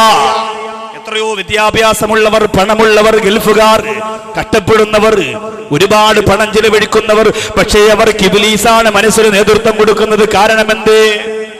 അവരാരും മുത്തറസൂൽ സാധാരണ മനുഷ്യനാണെന്ന് പറയുന്നവൻ ഒരു സങ്കടമുണ്ടോ? സ്റ്റേജ് കെട്ടിയിട്ട് കയറിയെന്നവൻ പറയുന്നു ഒരു സങ്കടം അവന്റെ മനസ്സിലുണ്ടോ? മക്കത്ത് ഈ വെച്ച മൈമാക്ക എന്ന് പറയുമ്പോൾ അവന്റെ മനസ്സിൽ ഒരു നേരിയ സങ്കടമുണ്ടോ? പറഞ്ഞവരൊക്കെ തമ്മിലടിച്ച് ചത്തൊടുങ്ങിക്കൊണ്ടിരിക്കുക. എന്തൊക്കെ ബുദ്ധിമുട്ടുകളാ അള്ള കൊടുക്കുക. ചിലരൊക്കെ കട്ടിലിന്റെ അടിയിൽ നിന്ന് പിടിച്ചിറക്കുക രാത്രി സമയത്ത് ലൈറ്റ് അടിച്ച്. ചിലരൊക്കെ എന്തുകൊണ്ടാ ഇമാമിങ്ങളെ, ഔലിയാക്കളെ, ആരിഫീങ്ങളെ ഇങ്ങനെ തെറി വിളിച്ചാൽ അള്ളാഹു വെറുതെ കൊടുക്കുകയില്ല. അവരെ വെറുതെ വിടുകയില്ല. അത് ഉറപ്പാണ്. പക്ഷേ അങ്ങനെ പുത്തൻ വാദത്തിന്റെ ആശയ ആദർശങ്ങളെ നമ്മുടെ മനസ്സിലേക്ക് ഇട്ടുതരുന്നതാരാണ്? ഇബ്ലീസ് ലഅനത്തുല്ലാഹി അലൈഹിയാണ്. നിന്റെ മനസ്സിലൊരു ബോധമുണ്ടാക്കി കൊടുക്കും. എന്താ? നിന്റെ മനസ്സിലൊരു ബോധമുണ്ടാക്കി കൊടുക്കും, നീ ചെയ്യുന്നതാണ് ശരി, ബാക്കിയുള്ളവരൊക്കെ നരകത്തിലാണ്. നിന്റെ വാപ്പ നരകത്തിൽ, വാപ്പാടെ വാപ്പ നരകത്തിൽ, അവനും അവന്റെ വെമ്പറനോത്തി 3 മക്കളും, ക്ലാസ്സിന് പോകുന്ന 3 മക്കളും മാത്രം സ്വർഗത്തിൽ. ബാക്കിയുള്ള സ്ഥലത്ത് അള്ളാഹു എന്ത് റബ്ബർ വയ്ക്കാൻ പോവാ? ബാക്കിയുള്ള സ്ഥലത്ത് അള്ളാഹു ഇതുപോലെ സമ്മേളനം നടത്താൻ പോവാ? ബാക്കിയുള്ള സ്ഥലം അള്ളാഹു എന്ത് പരിശുദ്ധ സ്വർഗത്തിൽ അല്ല എന്ത് ചെയ്യാൻ പോവാ? ഇബ്ലീസിന്റെ തലച്ചോറിലേക്ക് കുത്തിവെച്ചതെന്ന മാരക വിഷം കൊണ്ട് മോനെ അള്ളാഹുവിന്റെ ദീനിൽ നിന്ന് തെറ്റിപ്പോകണ്ട, പടച്ചോൻ കാത്തുരക്ഷിക്കട്ടെ. മൂന്നാമത് ഇബ്ലീസ് കടന്നു വരുന്ന മാർഗം മർഹലത്തുൽ മആസിൽ കബീറ, വൻപാപങ്ങൾ ചെയ്യിപ്പിക്കുക. ഉസ്താദുമാരെ കൊണ്ട്, പ്രവാചകന്മാരെ കൊണ്ട്, തലയിൽ കെട്ടുകാരെ കൊണ്ട്, ഹാജിയാക്കന്മാരെ കൊണ്ട്, പള്ളി കമ്മിറ്റിക്കാരെ കൊണ്ട്, ദീനീ പ്രവർത്തകരെ കൊണ്ട്, നിസ്കാരമുള്ളവരെ കൊണ്ട്, നോമ്പ് പിടിക്കുന്നവരെ കൊണ്ട്, അവരെ കൊണ്ടെല്ലാം വൻ പാപങ്ങൾ ഇങ്ങനെ ചെയ്യിപ്പിക്കും. അവരറിയൂല, പുറത്തറിയൂല. അവര് മനസ്സുകൊണ്ട് വിചാരിക്കും ഞാൻ ഇതല്ലേ ചെയ്യുന്നുള്ളൂ, അള്ളാഹു പുറത്തു തരും. ഞാനിതല്ലേ ചെയ്യുന്നുള്ളൂ, അള്ളാഹു പുറത്തു തരും. പെരുന്നാൾ കഴിഞ്ഞിട്ട് ടൂറിന് പോകാൻ തീരുമാനിക്കുന്ന ചെറുപ്പക്കാരൻ, അവന് ഒരു തെറ്റുമില്ല, കള്ളുകുടിയില്ല, പലിശ വാങ്ങലില്ല, കൃത്യമായി നമസ്കരിക്കുന്നവനാണ്. കൂട്ടുകാര് കള്ളുകുപ്പി എടുത്തു കൊടുത്തിട്ട് അവൻ പറഞ്ഞു ഞാൻ കുടിക്കൂല. പക്ഷേ സുന്ദരിയായ ഒരു പെണ്ണിനെ കണ്ടപ്പോ അവന്റെ മനസ്സിന്റെ അകത്ത് വികാരങ്ങൾ കടന്നു വരികയാ. ആ സമയത്ത് ഇബ്ലീസ് അവനോട് പറയുന്നതെന്താ? നീ ഇത് മാത്രമല്ലേ ചെയ്യുന്നുള്ളൂ. ഉള്ളൂ, അതുകൊണ്ട് അല്ലാഹു നിനക്ക് പുറത്തു തരുമടാ എന്ന് പറഞ്ഞിട്ട് അവനെ കൊണ്ട് വ്യഭിചരിപ്പിക്കുകയാണ്. മൈസൂരിലേക്ക് പ്രിയപ്പെട്ട ചെറുപ്പക്കാർ ടൂറിന് പോകുന്നവരെന്തിനാ? മൈസൂരിലേക്ക് കാസർഗോഡ് ജില്ലയിലെ ചെറുപ്പക്കാർ ടൂറിന് പോകുന്നവരെന്തിനാ? മൈസൂരിലേക്ക് ടൂറിന് പോകുന്ന വഴിയിൽ കുറെ ലോഡ്ജുകളുണ്ട്. 1000 രൂപ കൊടുക്കുമ്പോ സുന്ദരികളായ 18 വയസ്സുള്ള പെൺകുട്ടികളെ സ്വന്തം വികാര പൂർത്തീകരണത്തിന് പോലീസ് അറിയാറ് സമ്മാനിക്കുന്ന 100 കണക്കിന് ലോഡ്ജുകളുണ്ട്. ആ ലോഡ്ജിന്റെ കപ്പടങ്ങളിൽ വികാര പൂർത്തീകരണത്തിന് വേണ്ടി പിശാചിലോടത്ത് നൃത്തം ചെയ്യോ ആഗ്രഹിക്കുന്ന കാടത്തം മരവിച്ചു പോര മനസ്സിന്റെ ഉടമകളായി ജീവിച്ചുകൊണ്ടിരിക്കുന്ന പ്രിയപ്പെട്ട ചെറുപ്പക്കാരാ, പൊന്നുമോനെ നിനക്ക് നഷ്ടമാണടാ, നഷ്ടമാണ്. മർഹലത്തിൽ കബീറ, വൻപാപങ്ങൾ നിന്നെ കൊണ്ട് ചെയ്യിപ്പിക്കുക, വൻപാപങ്ങൾ നിന്നെ കൊണ്ട് ചെയ്യിപ്പിക്കുക, വൻപാപങ്ങൾ നിന്നെ കൊണ്ട് ചെയ്യിപ്പിക്കുക. അത് ഇബ്ലീസിന്റെ ഒരു തന്ത്രമാണ്. ഇവിടെ വന്നിരിക്കുന്ന എത്രയോ ആളുകളുടെ പണ്ടവും സ്വർണവും ഒക്കെ സൊസൈറ്റിയിൽ, ബാങ്കിൽ, മുത്തൂറ്റിൽ പണയം വെച്ചിരിക്കുകയല്ലേ. കാസർഗോഡ് ജില്ലയിൽ ഒരു പള്ളി മുതൽ അടുത്ത ഒരു ജംഗ്ഷൻ വരെ എണ്ണിയാൽ 10 പള്ളി ഉണ്ടാകും. ആ ഓരോ പള്ളികൾക്കിടയിലും 4ഉം 5ഉം ഗോൾഡ് ലോൺ ബാങ്കിന്റെ പണമിടപാടിന്റെ ഓരോ ഓഫീസുകൾ ഉണ്ടാകും. എന്തുകൊണ്ടാ?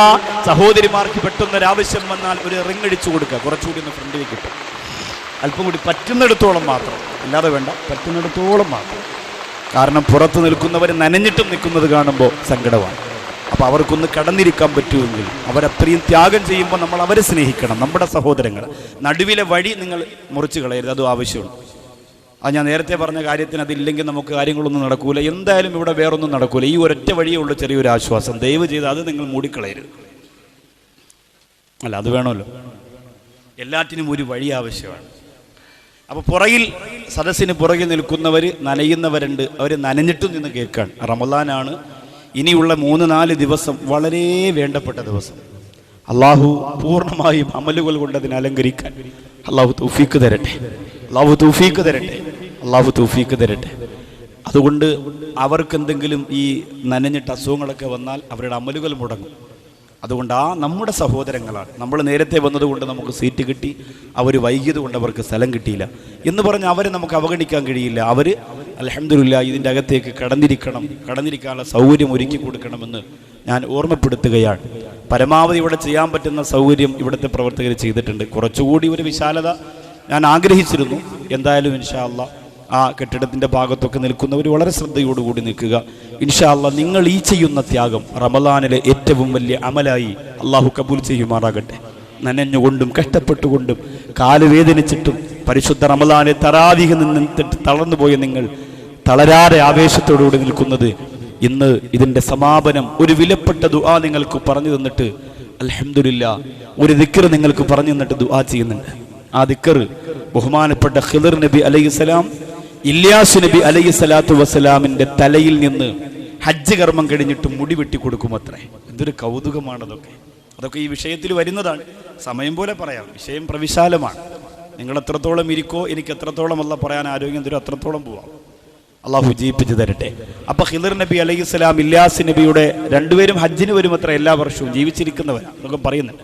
അപ്പോൾ ഖിദർ നബി പറയുന്ന ഒരു ദിക്റുണ്ട്. ആ ദിക്ർ നിങ്ങൾ രാവിലെയും വൈകുന്നേരവും പറഞ്ഞാൽ നിങ്ങൾക്ക് കിട്ടുന്ന പ്രതിഫലത്തെക്കുറിച്ച് അബ്ദുല്ലാഹി ഇബ്നു അബ്ബാസ് റളിയല്ലാഹു അൻഹു പറയുന്നുണ്ട്. ആ ദിക്ർ ഇന്ന് പഠിപ്പിച്ച ആ ദിക്ർ പറഞ്ഞിട്ട് ഇൻഷാ അല്ലാഹ് പരിശുദ്ധ ഖുർആനിലെ ഏറ്റവും വിലപ്പെട്ട ഒരു ആയത്ത് ഒരു ദിവസം 111 പ്രാവശ്യം ക്യാൻസർ വരരുത് അല്ലാ എന്ന് മനസ്സിൽ നിയ്യത്ത് ചെയ്തുകൊണ്ട് ഓതാനും പഠിച്ചിട്ട് നമ്മൾ ഇൻഷാ അല്ലാഹ് ഇന്ന് ഈ മജ്ലിസിൽ നിന്ന് പിരിയും. അല്ലാഹു റമദാനിൽ പഠിക്കുന്ന ആ ദിക്റും ആയത്തും ഒക്കെ ജീവിതത്തിലൂടെ കൊണ്ടു നടക്കാൻ അല്ലാഹു തൗഫീഖ് തരട്ടെ. അപ്പൊ നിസ്കാരമുള്ളവരാണ്, നോമ്പ് പിടിക്കുന്നവരാണ്, ഹജ്ജ് ചെയ്യുന്നവരാണ്, വർഷത്തിൽ 2-3 പ്രാവശ്യം ഉംറയ്ക്ക് പോകുന്നവരാണ്. പക്ഷേ ഭാര്യയുടെ താലിമാലയും സ്വർണ്ണാഭരണങ്ങളും മുഴുവനും സൊസൈറ്റിയിൽ പണയത്തിലിരിക്കുകയാണ്. ഒരു കാരണവശാലും ചെയ്യാൻ പാടില്ല. വെള്ളം കുടിക്കാതെ മരിച്ചു പോകുമോ എന്ന് ഭയപ്പെട്ടാൽ പോലും ഒരു റിങ് പണയത്തിൽ കൊണ്ടുപോയി വെക്കാൻ പാടില്ല, അത് ഹറാമാണ്. അപ്പോൾ ചെയ്തവരുണ്ടെങ്കിൽ ഈ റമളാൻ മാസത്തിൽ അള്ളാഹിനോട് പൊട്ടിക്കരഞ്ഞു പറഞ്ഞ് എത്രയും പെട്ടെന്ന് ഇതിനെ മടക്കിയെടുത്ത് ഇനി റൂഹ് പിരിഞ്ഞാലും ചെയ്യൂല, അല്ല കടം ചോദിക്കുക, കിട്ടുന്നെങ്കിൽ കിട്ടട്ടെ. അപ്പൊ വൻപാപങ്ങളെ ചെയ്യിപ്പിക്കുക. വൻപാപങ്ങൾ എന്ന് പറഞ്ഞാൽ വ്യഭിചാരം മാത്രമല്ല, വ്യഭിചാരം എന്ന് പറഞ്ഞാൽ തന്നെ ഹറാമായി അന്യ സ്ത്രീയുടെ മുഖത്ത് നോക്കുന്നതും വ്യഭിചാരമാണ്. അല്ലാഹുവിന്റെ റസൂലിന്റെ കാലഘട്ടത്ത് പരിശുദ്ധ മദീനത്ത് റസൂൽ മദീനയിൽ ഇരുന്നു കൊണ്ട് അല്ലാഹുവിന്റെ ഹബീബ് ഒരു അന്യ സ്ത്രീയെ നോക്കുന്നതിന്റെ ഏറ്റവും വലിയ പരിണിത ഫലം നാളെ പരലോകത്ത് വാങ്ങുന്നതിനെ കുറിച്ച് പറയുമ്പോ ഒരു പ്രിയപ്പെട്ട സഹാബി ഓടുകയാ, ഒരു പ്രിയപ്പെട്ട സഹാബി ഓടുകയാ. അല്ലാഹുവിന്റെ റസൂലിന്റെ സഹാബത്തിനോട് പറയുന്നു, ഞാൻ മക്കത്തേക്ക് പോവുകയാണ്, എനിക്കിനി മദീനത്ത് നിൽക്കാൻ കഴിയില്ല, അല്ലാഹുവിന്റെ റസൂലിന്റെ ഭൂമുഖത്തേക്ക് എനിക്ക് നോക്കാൻ കഴിയില്ല.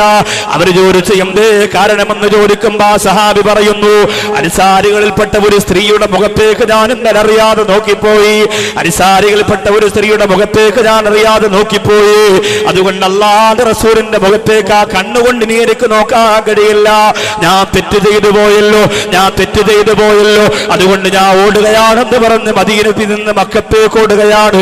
കഅബാലയത്തിന്റെ മുമ്പത്ത് വന്ന് പൊട്ടിക്കരയുകയാണ്.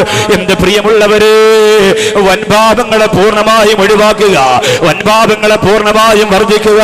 ജീവിതത്തിന്റെ കരകളായി വൻപാപങ്ങൾ മനസ്സിന്റെ കത്തേക്ക് കടന്നു വരുമ്പോ, കാസർഗോഡ് ജില്ലയിലെ ചെറുപ്പക്കാരാ, ഞാനിനി പലിശ വാങ്ങൂല, പട്ടിണി കിടന്നാലും വെള്ളം കുടിക്കാതെ മരിച്ചു പോയാൽ, വീട് മഴ പെയ്യുമ്പോ അകത്ത് ചോർന്നൊലിച്ചു പോയാൽ, ഞാനിനി ഒരിക്കലും അല്ലാഹുവേ പടച്ചവരെ പലിശ വാങ്ങൂല.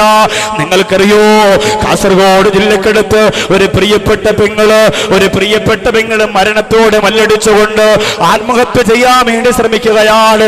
സമ്പത്തില്ല, സ്വത്തില്ല, മരിക്കാൻ വേണ്ടി ഒരുങ്ങുകയാണ്. തന്റെ ഭർത്താവ് കടം വാങ്ങി വെച്ച് പോലെ പർവ്വത സമാനമായ കടം തീർക്കാൻ കഴിയാറ് കടക്കാര് വന്നുകൊണ്ട് ഭാര്യയും മകളെയും ഉപദ്രവിക്കുമ്പോ, ആ പ്രിയപ്പെട്ട ഉമ്മ സ്റ്റൂളെടുത്ത് വെച്ച് ഫാനിലേക്ക് തന്റെ കഴുത്തിൽ കുരുക്കിടുകയാണ്. ആ സമയത്ത് മകള് പറയുന്നു, ഉമ്മ നൗസാർ വാക്കവിയോടൊന്ന് വിളിച്ചിട്ട് ആത്മഹത്യ ചെയ്താലോ? ആരെങ്കിലും ഉണ്ടോ?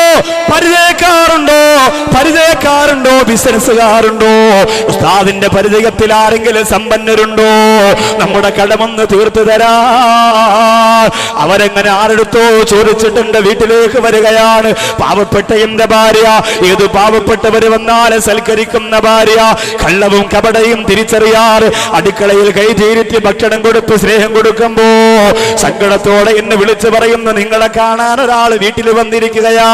ഞാൻ പറഞ്ഞു, ആര് വന്നാലും അങ്ങനെ വീട്ടിനകത്ത് കയറ്റല്ലേ, കാലഘട്ടം അങ്ങനെയാണ്, ഞാൻ എപ്പോഴും അവിടെ ഇല്ലാത്തതല്ലേ. ഇല്ല വാക്കവി, എനിക്ക് കേറ്റാതിരിക്കാൻ കഴിയില്ല. ആ പ്രിയപ്പെട്ട സഹോദരി ആത്മഹത്യയുടെ മുനമ്പിൽ നിന്ന് രക്ഷപ്പെട്ടു വന്നവരാണ്. ഞാൻ ചെന്നപ്പോഴവര് പറഞ്ഞതെന്തെന്നറിയോ? യൂസുഫ് എനിക്കൊരു കത്ത് തരുമോ? ലുലുവിന്റെ യൂസുഫ് എനിക്കൊരു കപ്പ് എഴുതി തരുമോ? നിങ്ങളൊന്നും എനിക്ക് തരണ്ട, അവസാന സമയത്തിന്റെ പൊന്നുമോൾ എനിക്ക് തന്ന പ്രതീക്ഷയാ. എന്റെ പ്രിയപ്പെട്ടവര്, ഇങ്ങനെ എത്രയോ പാവപ്പെട്ടവരുണ്ട്, അവർക്ക് വേണമെങ്കിൽ വ്യഭിചരിച്ചുകൊണ്ട് കടം തീർക്കാമല്ലോ. അല്ലാഹ് പേടിച്ചപ്പോ അനുവദിക്കുന്നില്ല. പിന്നെ ചെയ്യാൻ പറ്റുന്ന ആത്മഹത്യയാ, നരകമാണെങ്കിലും പ്രശ്നമില്ല, ആത്മഹത്യ ചെയ്യാ എന്നവര് തീരുമാനിച്ചിട്ട് രംഗത്ത് വരുമ്പോ, സമ്പന്നവർഗമേ കണക്ക് പറയണം കേട്ടോ. പാവപ്പെട്ടവരെ കൊണ്ട് ബാങ്ക് ലോൺ എടുപ്പിക്കുന്നതിന് നീ ഒരു കാരണമാണെങ്കിൽ, പാവപ്പെട്ട സഹോദരിമാരുടെ പണ്ടവും പണയപ്പെടുത്തുന്നതിന് നീ ഒരു കാരണമാണെങ്കിൽ, നിനക്ക് നിന്റെ കൊട്ടാരമാണ് വരുതെങ്കിൽ, നിനക്ക് നിന്റെ വാഹനമാണ് വരുതെങ്കിൽ, നിനക്ക് നിന്റെ പ്രസ്ഥാനമാണ് വരുതെങ്കിൽ, നിനക്ക് നിന്റെ ജീവിതമാണ് വരുതെങ്കിൽ, നിനക്ക് നിന്റെ മക്കളുടെ വിദ്യാഭ്യാസമാണ് വരുതെങ്കിൽ, അല്ലാഹു ചോദിക്കപ്പെടാ. അതുകൊണ്ടാണ് ഇവിടുത്തെ ദാരിമി ഉസ്താദിന്റെ നേതൃത്വത്തിൽ, ഖത്തർ ഹാദിയുടെ നേതൃത്വത്തിൽ ആയിരക്കണക്കാറ് പാവപ്പെട്ടവന്റെ കണ്ണീരപ്പാ, ക്യാൻസർ രോഗം ബാധിച്ച് പൊട്ടിക്കരയുന്നവർക്ക് ആശ്വാസം കൊടുക്കാ. എന്റെ പ്രിയപ്പെട്ട പ്രാസ്ഥാനിക പ്രവർത്തകർ രംഗത്ത് വന്നിരിക്കുന്നതാ.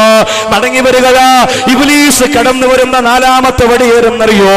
മർഹലത്തി മആസി സഗീറാ, ചെറിയ പാപങ്ങളെ നിങ്ങളെ കൊണ്ടവൻ ചെയ്യിപ്പിക്കുകയാ, ചെറിയ പാപങ്ങളെ നിങ്ങളെ കൊണ്ടവൻ ചെയ്യിപ്പിക്കുകയാ. എന്നിട്ട് എന്തിനെന്നറിയോ? അതിലൂടെ വൻഭാഗത്തിലേക്ക് കടന്നു വരികയാണ്. എപ്പോഴെന്നറിയില്ല. അല്ലാ, നമ്മളറിയാതെ മനസ്സിന്റെ കവാടത്തിലേക്ക് ഇബ്ലീസ് കടന്നു വരുന്നത് എപ്പോഴെന്നറിയില്ല. നമ്മുടെ നന്മയുറ്റ മനസ്സിൽ വിഷം വരുന്നത് എപ്പോഴെന്നറിയില്ല. നമ്മുടെ നന്മയുറ്റ മനസ്സ് നശിച്ചു പോകുന്നത് എപ്പോഴെന്നറിയില്ല. അല്ലാഹുവിന്റെ റസൂൽ പറയുന്നു, ആരുടെയും പ്രവർത്തനം കണ്ടിട്ട് നിങ്ങൾ അഭിമാനിക്കണ്ട. ആരുടെയും പ്രവർത്തനം കണ്ടിട്ട് നിങ്ങൾ അഭിമാനിക്കണ്ട. അവൻ മരിക്കുന്നൊരു നരകത്തിന്റെ അവസ്ഥയിലായിരിക്കുമോ എന്നറിയാൻ കഴിയില്ല.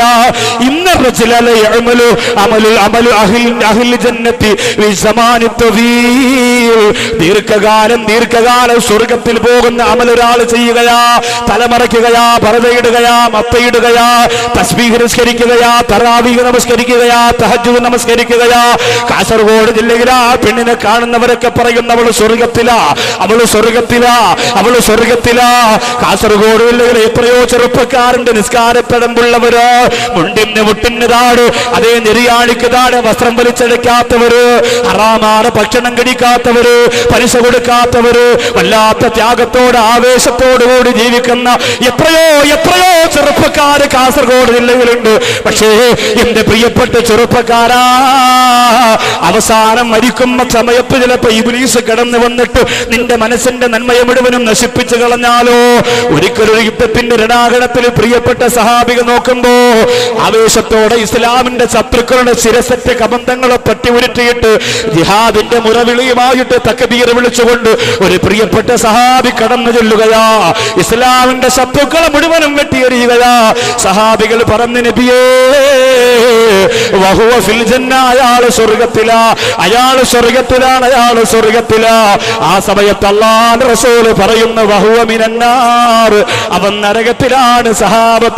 സഹാബികൾ പറയുന്ന, നബിയേ അയാൾക്ക് സ്വർഗമില്ലെങ്കിൽ പിന്നെ ആർക്കാ സ്വർഗം നബിയേ, അയാൾക്ക് സ്വർഗമില്ലെങ്കിൽ പിന്നെ ആർക്കാ സ്വർഗം നബിയേ. ഇസ്ലാമിന്റെ ശത്രുക്കളെ വെട്ടിയെറിഞ്ഞുകൊണ്ട് ഇസ്ലാമിന്റെ ആദർശത്തിന്റെ പതാക കയ്യിൽ പിടിച്ചുകൊണ്ട് അല്ലാഹു അക്ബർ എന്ന് പറഞ്ഞ് ചങ്കൂറ്റത്തോടെ മുന്നേറുന്ന പ്രിയപ്പെട്ടവന് സ്വർഗമില്ലെങ്കിൽ പിന്നെ ആർക്കോ സ്വർഗമെന്ന് ചോദിക്കുമ്പോ അല്ലാഹുവിന്റെ റസൂൽ പറയുന്നു, ആ മനുഷ്യന്റെ മരണം നിങ്ങൾ കണ്ടോ, ആ മനുഷ്യന്റെ മരണം നിങ്ങൾ കണ്ടോ. ഊരിപ്പിടിച്ച വാളുമാർ ആയിരക്കണക്കിന് ഇസ്ലാമിന്റെ ശത്രുക്കളെ വെട്ടിയ വാളുകൊണ്ട് ആ മനുഷ്യനരാ തന്റെ ശരീരത്തിലേക്ക് ആ കടാര വാള് കുത്തിയിറക്കുകയാണ്. സ്വയം ശരീരത്തിലേക്ക് കുത്തിയിട്ട് മരിക്കുകയാണ്. മുത്തറസൂല് പറഞ്ഞില്ലേ, ഇങ്ങനെ ആര് മരണപ്പെട്ടാലും അവന് നരകമാണ്. സഹാബികൾ ചോദിക്കുന്നു, നബിയേ അയാൾക്ക് എന്ത് പറ്റിപ്പോയി നബിയേ, അയാൾക്ക് എന്ത് പറ്റിപ്പോയി നബിയേ. ആ സമയത്ത് അല്ലാഹുവിന്റെ റസൂല് പറയുന്നു, അവസാന സമയം അവന്റെ നന്മയുള്ള മനസ്സിലേക്ക് ഇബ്ലീസ് വിഷം കോരി ഒഴിച്ചതാ. അവസാന സമയം അവന്റെ നന്മയുള്ള മനസ്സിലേക്ക് ഇബ്ലീസ് വിഷം കോരി ഒഴിച്ചതാണെന്ന് മുത്തുനബി മുഹമ്മദ് മുസ്തഫ. സൂക്ഷിക്കണേ സഹോദരാ, ശ്രദ്ധിക്കണേ സഹോദരാ. അതുകൊണ്ടാണ് കാളമ്പാടി ഉസ്താദ് പറഞ്ഞത് എനിക്ക് കൊട്ടാരം വേണ്ട, അതുകൊണ്ടാണ് പാറന്നൂർ ഉസ്താദ് പറഞ്ഞത് എനിക്ക് മണിമാളിക വേണ്ട. അല്ലാഹുവേ പടച്ചവനെ, അവരൊക്കെ വല്ലാതെ ഭയന്നിരുന്നു. അവസാനത്തെ ഒരു സെക്കൻഡ് മതിയല്ല ഇബ്ലീസ് കടന്നു വരാൻ. നമ്മൾ ഈ ചെയ്യുന്ന പുണ്യങ്ങൾ മുഴുവനും നഷ്ടപ്പെട്ടു പോയാ പിന്നെ നമുക്കാരാ? നമ്മൾ ഈ ചെയ്യുന്ന സൽക്കർമ്മങ്ങൾ മുഴുവനും തകർന്നു പോയാ പിന്നെ പരലോകത്ത് നമുക്ക് എന്താ ഉള്ളത് പെങ്ങളെ? അതുകൊണ്ടാണ് റാബിയത്തുൽ അദവിയ്യ അല്ലാഹുവിന്റെ പരിശുദ്ധ ഖുർആൻ ഓതി മരണപ്പെട്ടത്. ഈജിപ്തിലേക്ക് പോയപ്പോ കണ്ടതാണ് നഫീസത്തുൽ മിസ്രിയ റളിയല്ലാഹു അൻഹയുടെ മഖാം. അല്ലാഹുവേ, ഇത്ര ഭംഗിയുള്ള ഒരു മഖാം എന്റെ ജീവിതത്തിൽ ഞാൻ കണ്ടിട്ടില്ല, ഇത്ര ഭംഗിയുള്ള ഒരു മഖാം എന്റെ ജീവിതത്തിൽ ഞാൻ കണ്ടിട്ടില്ല. സുന്ദരിയായ ആത്മീയമായ സൗന്ദര്യത്തിന്റെ ഉടമയായ നഫീസ ബീവി റളിയല്ലാഹു അൻഹ സ്വന്തമായി ഖബർ കുഴിച്ചിട്ട് ആ ഖബറിന്റെ അകത്തിറങ്ങിയിരുന്നുകൊണ്ട് 600 ഖത്തം തീർത്ത മഹദിയാ. അല്ലാഹുവേ, എന്റെ പെങ്ങളെ, അവരൊക്കെ പേടിച്ചത് അവസാന സമയത്ത് ഇബ്ലീസ് കടന്നു വരുമോ എന്നാണ്. നമ്മളൊക്കെ ചെയ്യുന്ന അമലുകൾ അല്ലാഹു സ്വീകരിച്ചാലും സമാപനം ഒരു പഴുത് നമ്മുടെ മനസ്സിൽ ഇബ്ലീസിന് കിടക്കാൻ വിട്ടുകൊടുത്താൽ നമ്മൾ തോറ്റുപോകും. അല്ലാഹു നമ്മെ കാത്തിരക്ഷിക്കട്ടെ. മക്കത്തും മദീനത്തും ഒക്കെ എന്താ നടക്കുക? എത്ര പുണ്യമാണ് അവിടെ നടക്കുക. തറാവീഹ് ഒരു റക്അത്തിലും കരയാതിരിക്കാൻ കഴിയില്ല. അല്ലാഹുവേ, അവിടുത്തെ ഇമാമിങ്ങൾക്ക് നീ ശബ്ദം നിലനിർത്തി കൊടുക്കണേ റബ്ബേ, ദീർഘായുസ് കൊടുക്കണേ അല്ലാഹ്. ജീവിതത്തിലെ വലിയ ആഗ്രഹമായിരുന്നു പരിശുദ്ധ റമളാനിൽ മക്കത്ത്, അതിലേറെ ആഗ്രഹം മദീനത്തിരുന്നു കൊണ്ട് നോമ്പ് തുറക്കുക, നോമ്പ് പിടിക്കുക എന്ന്. അല്ലാഹു ഈ പരിശുദ്ധ റമളാനിന്റെ 4ാമത്തെ നോമ്പ് മുതൽ 7ാമത്തെ നോമ്പ് വരെ മസ്ജിദുൻ നബവിയിലായിരുന്നു നോമ്പ് തുറക്കാനുള്ള അവസരം അല്ലാഹു തന്നത്. അല്ലാഹു കബൂൽ ചെയ്യട്ടെ. കാസർഗോഡ് ജില്ലയിലെ, കർണാടകയിലെ എൻ്റെ പ്രിയപ്പെട്ട, എനിക്ക് ഏറ്റവും വേണ്ടപ്പെട്ട, ഞാനുമായി ബന്ധമുള്ള നല്ല മനസ്സിൻ്റെ ഉടമകൾക്കൊക്കെ ഞാൻ ദുആ ചെയ്തിട്ടുണ്ട്. അത് ഞാൻ പറയുന്നത് ആരോപണങ്ങളും പരിഹാസങ്ങളും വരുമ്പോൾ അറിയില്ലെങ്കിൽ പോലും അതിനോടൊപ്പം നിൽക്കുന്ന ചില മടയന്മാരുണ്ട്. നഷ്ടം എനിക്കല്ല, അതിൽ നഷ്ടം എനിക്കല്ല, നിങ്ങൾക്കാണ്. വേദനയോടുകൂടി പറയുന്നു, നിങ്ങൾ എന്നെക്കുറിച്ച് എന്തോ പറഞ്ഞു, അതിലൊന്നും എനിക്കൊരു പ്രയാസമില്ല. പക്ഷെ നിങ്ങൾക്ക് നഷ്ടം വരാൻ പാടില്ല. നിങ്ങൾക്ക് ലാഭമുള്ള ബിസിനസ് മാത്രമേ നിങ്ങൾ ചെയ്യാവൂ. നിങ്ങൾക്ക് നഷ്ടം വന്നു പോയാൽ നാളെ പരലോകത്ത് നമുക്ക് രക്ഷപ്പെടാൻ വേറെ വഴിയില്ല ചെറുപ്പക്കാരാ. അതുകൊണ്ടാണ് പറഞ്ഞു, എന്നെ നിങ്ങൾ ചവിട്ടിത്തേച്ചോ കുറ്റപ്പെടുത്തിക്കോ, അതിലൊക്കെ സന്തോഷമേ ഉള്ളൂ. സയ്യിദന്മാരെ ആഫുദീങ്ങളെയൊന്നും നിങ്ങളൊന്നും പറയരുത്. പക്ഷെ ഞാൻ പറയുന്നു, നിങ്ങൾക്ക് നഷ്ടം വരുന്ന വർത്തമാനം നിങ്ങൾ ചെയ്യരുത്. നിങ്ങൾക്ക് ലാഭമുണ്ടാവണം. അള്ളാന്റെ കോടതി ചെല്ലുമ്പോൾ എന്തെങ്കിലും കിട്ടണം. ഉള്ള ഈ നിസ്കാരം തന്നെ കുറവല്ലേ, ഉള്ളതുകൂടി നിങ്ങൾ ഇല്ലാതാക്കുക. അതുകൊണ്ട് ഇഖ്ലാസോടുകൂടി പറയാൻ, അള്ളാഹിന്റെ പൊരുത്തത്തിന് വേണ്ടി പറയാ, നല്ല മനസ്സോടെ നിയ്യത്ത് വെക്കുക. അള്ളാഹു കബൂൽ ചെയ്യട്ടെ. അവിടെ റിയാദുൽ ജന്ന എന്ന് പറയുന്ന ഒരു സ്ഥലമുണ്ടല്ലോ, അള്ളാഹുവേ എന്തൊരു അത്ഭുതമാ. മസ്ജിദുൻ നബവി എത്ര വിശാലമാണ്. പക്ഷെ റിയാദുൽ ജന്ന എന്ന് അടയാളപ്പെടുത്തിയിരിക്കുന്ന സ്വർഗത്തിന്റെ പൂങ്കാവനം പൂന്തോപ്പെന്ന് മുത്ത് ഹബീബ് പറഞ്ഞ ഒരു സ്ഥലം മാത്രമേ ഉള്ളൂ, പ്രധാനപ്പെട്ട ഒരു സ്ഥലം. ആ സ്ഥലത്ത് മഞ്ഞയും വെള്ളയും ചേർന്ന കാർപ്പറ്റ് കൊണ്ട് അടയാളപ്പെടുത്തിയിട്ടുണ്ട്. അവിടെ നിൽക്കാൻ എന്തൊരു മത്സരമാ. ഏറ്റവും വലിയ VIP-കളും ഏറ്റവും താഴ്ന്നവരും എല്ലാം അവിടെ ഒരുപോലെ. നിസ്കരിച്ചിട്ട് അവിടെ ഇരിക്കുന്നവരോട് സെക്യൂരിറ്റി വന്നിട്ട് പറയാം, മാറിക്കൊടുക്കുക, അടുത്ത ആളിനെ നമസ്കരിക്കാനുള്ളതാ. 2 റക്അത്ത് നമസ്കരിക്കാൻ സ്ഥലം കാല് പിടിച്ച് ചോദിക്കുന്ന ലോകത്തെ ഒരേ ഒരു സ്ഥലം റിയാദുൽ ജന്നയാണ്. അല്ലാഹു പോകാൻ തൗഫീഖ് തരട്ടെ, അല്ലാഹു പോകാൻ തൗഫീഖ് തരട്ടെ, അല്ലാഹു പോകാൻ തൗഫീഖ് തരട്ടെ. ലോകത്തെ 2 റക്അത്ത് നിസ്കരിക്കാൻ കാല് പിടിച്ച് അപേക്ഷിക്കുന്ന ഒരേ ഒരു സ്ഥലം റിയാദുൽ ജന്ന മാത്രമല്ലേ ഉള്ളൂ. അവിടെ നിസ്കരിക്കുന്നവരോട് പറയാം, ഒന്ന് മാറിത്തരോ, ഞാനൊന്ന് നമസ്കരിക്കട്ടെ. അപ്പം അവൻ പറയും, ഇവിടെ നിൽക്കാനുള്ള സ്ഥലമില്ല. അപ്പോൾ പുറകെ നിൽക്കുന്ന ആൾ പറയാം, എനിക്ക് ഒരു കാല് വെക്കാനുള്ള സ്ഥലം തന്നാൽ മതി, ഞാൻ നിസ്കരിച്ചോളാം. അല്ലാഹുവേ, ഇത് മുത്ത് ഹബീബിന്റെ ചാരത്തല്ലേ. ഞാനെങ്ങനെ റമദാനിൽ വലിയ തിരക്കാണല്ലോ, അങ്ങനെ അല്ലാഹുവേ ആ റിയാദുൽ ജന്നയിലൊന്ന് കയറാൻ വേണ്ടി എന്നോടൊപ്പം ഒരു ക്യാൻസർ രോഗം ബാധിച്ച സഹോദരൻ ഉണ്ടായിരുന്നു. ഞാനും ഇവർക്കൊക്കെ പോകുമ്പോൾ അങ്ങനെ രോഗികളാണ് കൂടുതൽ വരിക. അവർക്ക് വേണ്ടി ദുആ ചെയ്യാമല്ലോ, അവിടെ അവർക്കൊരാശ്വാസം കിട്ടുമല്ലോ. അങ്ങനെ ഒരു ക്യാൻസർ രോഗം ബാധിച്ച സഹോദരൻ മജ്‌ലിസിന്റെ ദുആ കൊണ്ട് 90% രോഗം മാറിയ കൂട്ടുകാരനാണ്. മദീനത്ത് പോയി അതിനൊരു പരിസമാപ്തി ഉണ്ടാക്കാൻ വേണ്ടി പോയതാ. അവിടെ ആ സഹോദരനും 2 കൂട്ടുകാരും എന്നോടൊപ്പം ഉണ്ടായിരുന്നു. റിയാദുൽ ജന്നയ്ക്കകത്ത് കയറി 2:45 അപ്പോൾ അതിനകത്ത് നിറച്ച് ആളിരിക്കുന്നു, നിസ്കരിക്കുന്നു, നിൽക്കാനും ഇരിക്കാനും ഇടമില്ല. ജീവിതത്തിൽ ഒരു അറിയപ്പെട്ട പ്രവാചകനായതിൽ ഏറ്റവും അധികം അഭിമാനം തോന്നിപ്പോയ നിമിഷം അപ്പോഴായിരുന്നു. ഫ്ലെക്സ് ബോർഡ് അടിച്ചു വെക്കുമ്പോൾ അങ്ങനെ തോന്നൂല. പ്രസംഗകലയുടെ രാജകുമാരനെ നെടിവെക്കുന്ന സദസ്സിലേക്ക് പ്രസംഗിക്കാൻ വരൂല എന്ന് ഡേറ്റ് കൊടുക്കുമ്പോഴേ പറയുന്നയാളാ. അതൊന്നും പറയാൻ പാടില്ല. പ്രസംഗകലയിലെ കുലപതി, ഗർജിക്കുന്ന സിംഹം, അതൊന്നും പറയാൻ പാടില്ല. അതൊക്കെ അങ്ങനെയുള്ള ആരിഫീങ്ങളും പണ്ഡിതന്മാരും ഒക്കെ വേറെയാണ്. അവരൊക്കെ കഴിഞ്ഞുപോയി. നമ്മളൊക്കെ ജാഹിരീങ്ങളല്ലേ പ്രിയപ്പെട്ടവരെ. അല്ലാഹു ഇതുപോലെയുള്ള നല്ല സദസ്സിൽ പറഞ്ഞുകൊണ്ടിരിക്കുമ്പോൾ മരിക്കാനുള്ള മഹാഭാഗ്യം അല്ലാഹു നമുക്ക് തരട്ടെ. അതല്ലാതെ എടുത്തു കാണിക്കാൻ നമ്മുടെ കൈവശം ഒന്നുമില്ല സഹോദരങ്ങൾ, ഒന്നുമില്ല. ആ രീതിയിലൊന്നും നിങ്ങൾ ഫ്ലക്സ് അടിക്കരുത്, അങ്ങനെ ഒന്നും നിങ്ങൾ എഴുതരുത്. അതിനോടൊന്നും എനിക്ക് പൊരുത്തമില്ല. അതാണ് നിങ്ങൾ എന്നോട് ചെയ്യുന്ന ഏറ്റവും വലിയ ക്രൂരത. പരിഹാസങ്ങളും അപഹാസ്യങ്ങളും പറയുന്നവരെ സ്നേഹിക്കുമ്പോൾ ഇതുപോലെ പുകഴ്ത്തി പറയുന്നവരെ വല്ലാഹി തമ്പുരാനെ തന്നെയാണ് സത്യം 101% ഞാൻ വെറുക്കുന്നു എന്ന് ഈ സദസ്സിനെ സാക്ഷി നിർത്തി പറയാണ്. പക്ഷെ അഭിമാനം തോന്നിയത് എപ്പോഴെന്നറിയോ? റിയാദുൽ ജന്നയിൽ നിൽക്കാൻ സ്ഥലമില്ലാതെ ഞാനിങ്ങനെ അല്പം ഇങ്ങനെ നീങ്ങി ഞെരുങ്ങി പോകുമ്പോൾ നിസ്കരിക്കാൻ ഇരിക്കാനുള്ള സ്ഥലം കിട്ടിയിട്ട് നിസ്കാരം കഴിഞ്ഞിട്ട് എഴുന്നേക്കാതെ കുറേ ആളുകൾ ഇരിക്കുന്നുണ്ട്. അപ്പോൾ അതിൽ ഒരു ചെറുപ്പക്കാരൻ എന്നെ ഇങ്ങനെ നോക്കിയിട്ട് ഔഷാദ് ബാക്കവിയല്ലെന്ന് ചോദിച്ചു. മക്കത്തും മദീനത്തും നിൽക്കുന്ന ചിലപ്പോൾ കമ്മീസും അല്ലെങ്കിൽ ചിലപ്പോൾ വെറും തുപ്പി മാത്രമേ ഉണ്ടാവുള്ളൂ, ചിലപ്പോൾ ഷാൾ ഉണ്ടാവില്ല. അതൊക്കെ കണ്ടാൽ ചിലപ്പോൾ അറിയാൻ പറ്റൂല എന്ന് ഞാൻ കരുതി. പക്ഷേ എങ്കിലും അവൻ ചോദിച്ചു, ഔഷാദ് ബാക്കവിയല്ലെന്ന് ചോദിച്ചു. ഞാൻ പറഞ്ഞു അതെ. അവൻ പറഞ്ഞു, ഉസ്താദെ ഞാൻ മാറിത്തരാം, ഉസ്താദ് ഇവിടെ നിന്ന് നമസ്കരിച്ചോ. ഞാൻ പറഞ്ഞു, എന്നോടൊപ്പം ഒരു ക്യാൻസർ രോഗിയുണ്ട്, ഞാനും എൻ്റെ സുഹൃത്തും മാറിത്തരാം, നിങ്ങൾ 2 പേരും ഇവിടെ നിന്ന് നമസ്കരിച്ചോ.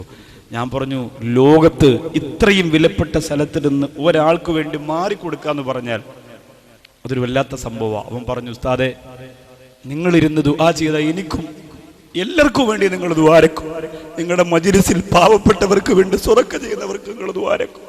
നിങ്ങളുടെ മജ്‌ലിസിൽ ക്യാൻസർ രോഗം വന്നവർക്ക് പൈസയും സ്വർണ്ണവും തന്നവർക്ക് നിങ്ങൾ ദുആരക്കും. പക്ഷെ ഞാനിരുന്നാൽ എൻ്റെ കാര്യം മാത്രമേ എനിക്ക് പറയാനറിയുള്ളൂ. ഒരുപാട് സങ്കടങ്ങളൊന്നും ഞാൻ കണ്ടിട്ടില്ലല്ലോ. ഉസ്താദിനെ പോലുള്ളവരുടെ പ്രഭാഷണം കേട്ടിട്ടാണ് ഞങ്ങൾ ഇവിടെ വന്നത്. അതുകൊണ്ട് ഞാൻ മാറിത്തരാം, ഉസ്താദ് ഇരുന്നോ എന്ന് പറഞ്ഞിട്ട് ഞാൻ അവരോട് ചോദിച്ചു, നിനക്ക് എങ്ങനെ എന്നെ മനസ്സിലായി? അവൻ പറഞ്ഞു, ഉസ്താദിന്റെ പല്ല് കണ്ടിട്ട് എനിക്ക് മനസ്സിലായി ഉസ്താദെ നിങ്ങളാണെന്ന്. അതുകൊണ്ടാണ് ഞാൻ ഉസ്താദ് നിങ്ങളാണോ എന്ന് ചോദിച്ചത്. ഉസ്താദ് ഇരുന്നോ ആരുന്നോ എന്ന് പറഞ്ഞപ്പോ എന്നിട്ട് ആ സഹോദരൻ ചെവിയിൽ ഒരു രഹസ്യം പറഞ്ഞു വന്നു. ആ രഹസ്യം നിങ്ങൾക്ക് മുന്നിൽ ഞാൻ പരസ്യമാക്കുന്നു, ഒരു നന്മക്ക് വേണ്ടിയാണ്.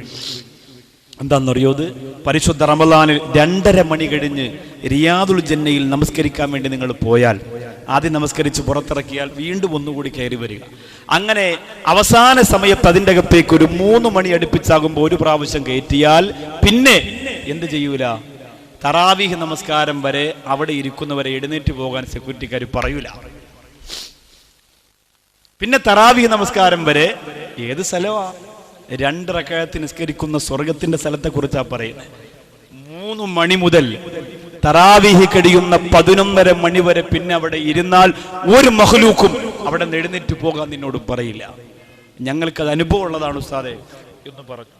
ഞാൻ മനസ്സുകൊണ്ട് വിചാരിച്ചു, അള്ളാഹുവേ, ഈ വർഷത്തെ മദീന വല്ലാത്ത കബൂലിയത്താണ്, ഈ വർഷത്തെ മദീന വല്ലാത്ത കബൂലിയത്താണല്ലോ.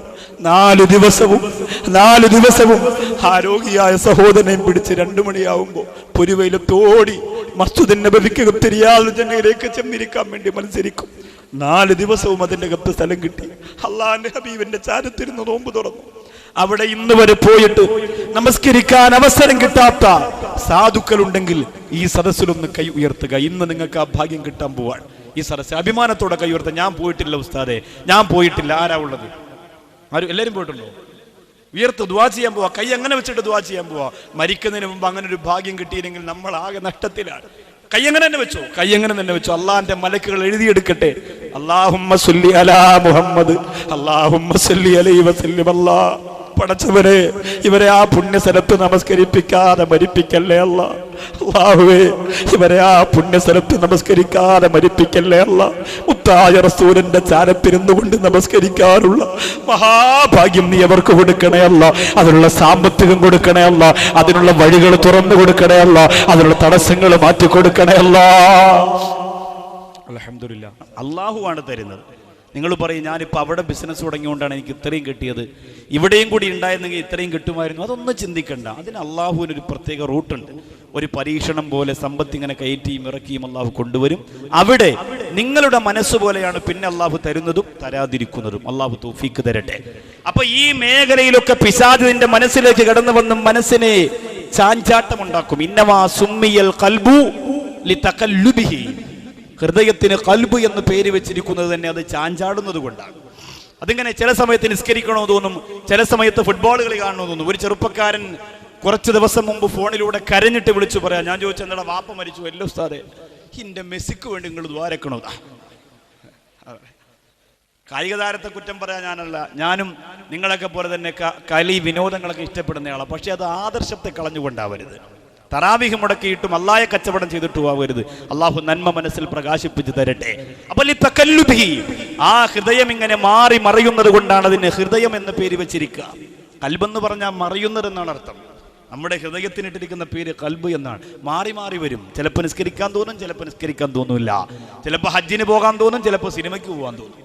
അങ്ങനെയാണ്. ചിലപ്പോൾ സംസം വെള്ളം വേണമെന്ന് തോന്നും, ചിലപ്പോൾ കള്ളു കുപ്പി എടുക്കണമെന്ന് തോന്നും. ഇത് മനുഷ്യന്റെ മനസ്സിങ്ങനെ മാറി മാറി വരും. അതുകൊണ്ട് അതിനെ നിങ്ങൾ സൂക്ഷിച്ചുകൊള്ളുക. ലമ്മത്തും ഫീ ശൈത്താൻ, ഇന്നൽ ശൈത്താന ലമ്മത്തും ഫി ഇബ്നി ആദമ വ ഇന്നലിൽ മലകി ലമ്മത്തും ഫി ഇബ്നി ആദമ. ശൈത്താനും മലക്കിനും നിന്റെ മനസ്സിൽ സ്വാധീനമുണ്ട്.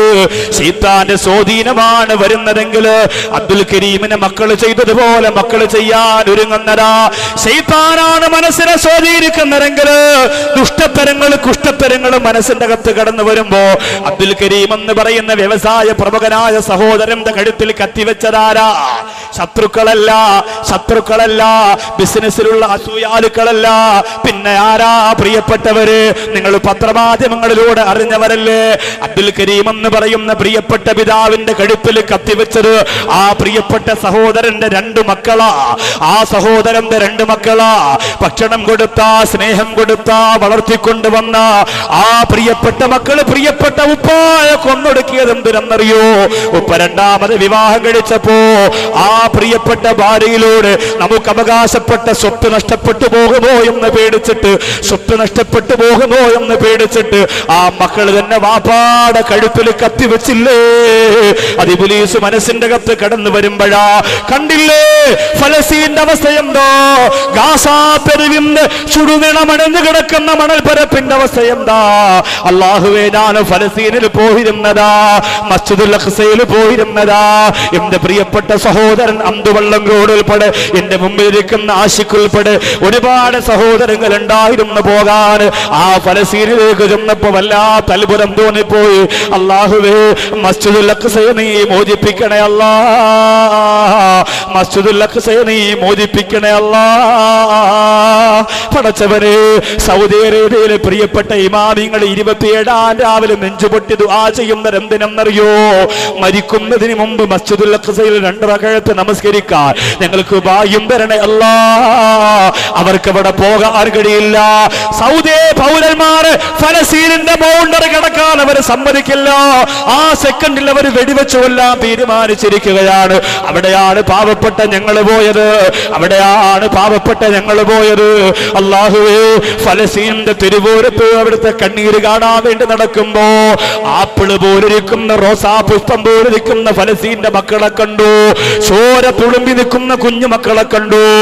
അവര് വന്നിട്ട് ഞങ്ങളോടൊപ്പം വന്നവരോട് ഇങ്ങനെ കൈ നീട്ടുകയാണ്. വിശക്കുകയാണ് ബാബാ, വിശക്കുകയാണ് ബാബാ എന്ന് പറഞ്ഞ് കൈ നീട്ടുമ്പോ ഇസ്രായേലി പട്ടാളക്കാരുടെ ക്രൂരമായ നരഹത്യക്ക് വിധേയമായിട്ട് ഒരു ഭാഗത്തേക്ക് വലിച്ചെറിയപ്പെട്ട പാവപ്പെട്ട മക്കളായിരുന്നു അവര്. അവിടെ എന്നോടൊപ്പം വന്നവരെ ഞാൻ കൊണ്ടുപോയത് എവിടെയാണ്? ഫലസ്തീനിലെ അഭയാർത്ഥി ക്യാമ്പിലേക്കാണ്. സുബ്ഹാനല്ലാഹ്. ഒരു നേരത്തെ ഭക്ഷണത്തിന് വേണ്ടി പൊട്ടിക്കരയുന്നവർക്ക് വേണ്ടി പാചകം ചെയ്യാനൊന്നുമില്ലാതെ വിഷമിക്കുമ്പോ എന്നോടൊപ്പം വന്നവരോട് ഞാൻ പറഞ്ഞു, നിങ്ങളുടെ കയ്യിലുള്ള കാശ് എടുക്കുക, എന്നിട്ട് ഫലസ്തീനിലെ പാവപ്പെട്ടവർക്ക് ഒരു നേരത്തെ ബിരിയാണിക്കുള്ള കാശ് കൊടുക്കാമല്ലോ. നമ്മുടെ നാട്ടിൽ നമ്മുടെ മക്കൾക്ക് വേണ്ടി ബിരിയാണി വെച്ചിട്ട് ചെമ്പ് കണക്കിന് കൊണ്ടുവന്ന് മണ്ണുകുത്തിയിട്ട് കുടിച്ചു മൂടുന്ന സമ്പന്നവർഗോ കോടിക്കണക്കിന് രൂപ കാസർഗോഡ് ജില്ലയുടെ കല്യാണം 50 കോടി മുടക്കാതെ കല്യാണമുണ്ടോ കാസർഗോഡുകാരോ? പൊന്നുപോലെ ശരീരം നിറച്ച് സ്വർണം തൂക്കാതെ കല്യാണമുണ്ടോ? അങ്ങനെ മുടക്കിയിട്ട് എത്ര ബിരിയാണിയാ കുടിച്ചു മൂടുന്നത്, എത്ര ആഡംബരമാ ജീവിതത്തിലൂടെ കാണിക്കുന്നത്. ആ വന്നവരോട് പറഞ്ഞു, നിങ്ങൾ കാശെടുക്കുക. ആ കാശെടുത്തിട്ട് പാവപ്പെട്ട ഫലസ്തീനിന്റെ പിഞ്ചു മക്കൾക്ക് ഭക്ഷണം വെച്ചു കൊടുക്കുക. അവിടെ കാശ് കൊടുത്ത് എഴുതി ഒപ്പിടുമ്പോ ഒരു സഹോദരൻ ഫോട്ടോ എടുത്ത് ഫേസ്ബുക്കിൽ ഇടുകയാണ്. നൗഷാദ് വാക്കവി ഫലസ്തീനിലെ പാവപ്പെട്ടവർക്ക് പൈസ പിരിച്ചു കൊടുക്കുകയാ. അതിന്റെ ഇടയിൽ കമന്റ് എഴുതിയത് എന്തെന്നറിയോ? സങ്കടമുണ്ട് ചെറുപ്പക്കാരാ, സങ്കടമുണ്ട് ചെറുപ്പക്കാരാ, ഒരു നന്മയും നിനക്ക് സ്വീകരിക്കാൻ കഴിയുന്നില്ലല്ലോ, ഒരു നന്മയും നിനക്ക് സ്വീകരിക്കാൻ കഴിയുന്നില്ലല്ലോ. ചില മണ്ടന്മാർ ഇതിന്റെ താഴെ കമന്റ് എഴുതിയതായി ചെറുപ്പക്കാർ വിളിച്ചു പറഞ്ഞത് എന്തെന്നറിയോ? നൗഷാദ് വാക്കവി ഫലസ്തീനിൽ പോയും പൈസ പിരിക്കുകയാണോ? അവിടുത്തെ പാവപ്പെട്ട മക്കൾക്ക് പൈസ കൊടുക്കുന്നത് ഫോട്ടോ എടുത്ത് ഫേസ്ബുക്കിൽ ഇട്ടിട്ട് ആളാവുകയാണോ? അല്ലാഹുവേ, ഒരു നന്മയും ചെയ്യാൻ കേരളത്തിന്റെ ചെറുപ്പക്കാർ അനുവദിക്കുന്നില്ല, ഒരു നന്മയും ചെയ്യാൻ സമ്മതിക്കുന്നില്ല. പരിഹാസത്തിന്റെ കൂരമ്പങ്ങൾ എഴുതി വിടുമ്പോ പലരൂല ചെറുപ്പക്കാരോ, പലരൂല ചെറുപ്പക്കാരോ എവിടെ നിന്നൊക്കെ ഏതൊക്കെ കോലത്തിന് രൂപത്തിലും പാവത്തിലും ഒളിഞ്ഞും തെളിഞ്ഞും നിങ്ങൾ ആക്രമിച്ചു പോയാലും പലരൂല ചെറുപ്പക്കാരാ. കാരണം എന്തെന്നറിയോ?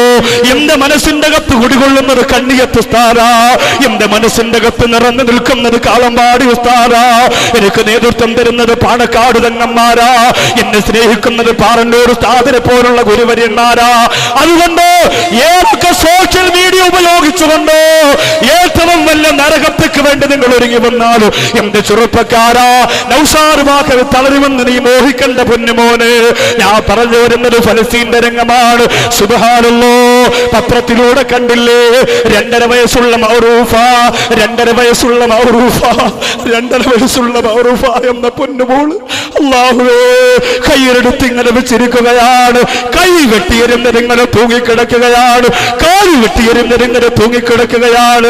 മൗറൂഫയുടെ കൂട്ടുകാരികൾ തങ്കക്കുടം പോലിരിക്കുന്ന പൊന്നുമോള് ഇനി കളിക്കാൻ കിട്ടില്ലല്ലോ എന്ന് പറഞ്ഞുകൊണ്ട് മനസ്സ് പൊട്ടി തകർന്ന് നിലവിളിക്കുന്ന രംഗം വാർത്താ മാധ്യമങ്ങൾ പുറത്തുവിട്ടപ്പോ അത് ഫലസ്തീനിലല്ലോ, അത് നോമ്പ് പിടിക്കുന്ന പാവപ്പെട്ടവന്റെ കുടുംബത്തിലല്ലോ, അത് തറാവീഹ് കഴിഞ്ഞിറങ്ങിയ പ്രിയപ്പെട്ട ഉമ്മയുടെ മാറിടത്തിൽ നിന്ന് വലിച്ചെടുത്ത് കൊണ്ടുപോയി ആ ഉമ്മയുടെ മുമ്പിലിട്ട് വെട്ടിയിരുന്നതല്ലേ.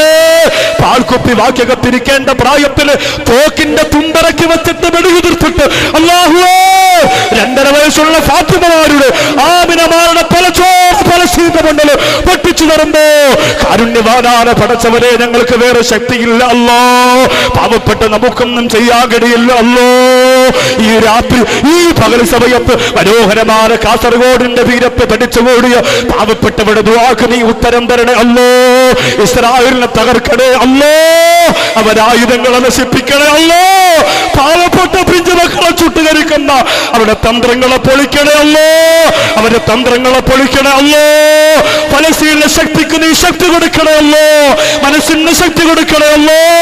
ഉമ്മാന്ന് വിളിക്കുമ്പോ വാക്യകത്തേക്ക് ബോംബിറക്കി വെച്ചു കൊടുത്തിട്ട് നശിപ്പിച്ചുകൊണ്ടിരിക്കുന്ന അവിടുത്തെ ഏറ്റവും നല്ല ശത്രുക്കളെ അല്ലോ നീ ശയിപ്പിക്കണേ അല്ലോ, നീ ശയിപ്പിക്കണേ അല്ലോ, നീ ശയിപ്പിക്കണേ അല്ലോ. മാരക രോഗം മനസ്സിന്റെ അകത്ത് പടർന്നു പോകുമ്പോഴാണ് കാരുണ്യം ഉണ്ടാകാതെ വരിക. 65 ലക്ഷം ജനങ്ങളെ ചുട്ടുകരിച്ചു കൊന്ന അഡോൾഫ് ഹിറ്റ്ലർ അവസാനം ബ്ലൗണ്ടി എന്ന് പറയുന്ന നായയും ഇവാ ബ്രൗൺ എന്ന് പറയുന്ന ഭാര്യയും മാത്രമുള്ളപ്പോ ആത്മഹത്യ ചെയ്യേണ്ടി വന്നു പോയില്ലേ? ആരഹങ്കരിക്കുന്നുവോ അവരെ അള്ളാഹു പടച്ചതമ്പുരാൻ താഴ്ത്തിക്കൊണ്ടുവരും. പറഞ്ഞു വന്നത്, ഒരു മനുഷ്യന്റെ മനസ്സിൽ ഏറ്റവും അധികം മാരക രോഗം ഇബ്ലീസ് ആദ്യം എടുത്തു വെച്ചു കൊടുക്കുന്നത് അഹങ്കാരമാണ്.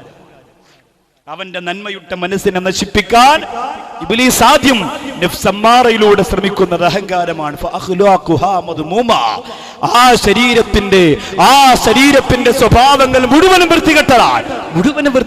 ഒന്നും രക്ഷപ്പെടുകയില്ല. കാരുണ്യത്തിന്റെ ചിറകിന് താഴെ ജീവിച്ച മുത്താജ തങ്ങളുടെ സ്നേഹത്തിന്റെ സ്പർശനമേറ്റ് ജീവിച്ചു പോയ എന്റെ പ്രിയപ്പെട്ട കാസർഗോഡ് ജില്ലക്കാരാ, അഹങ്കരിക്കാൻ നമുക്ക് അർഹതയുണ്ടോ?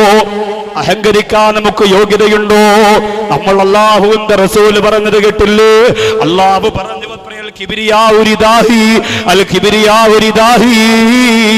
അഹങ്കാരം എന്ന് പറയുന്നത് എന്റെ തട്ടമാണെന്ന് അല്ലാഹു പറയുന്നുവത്രേ.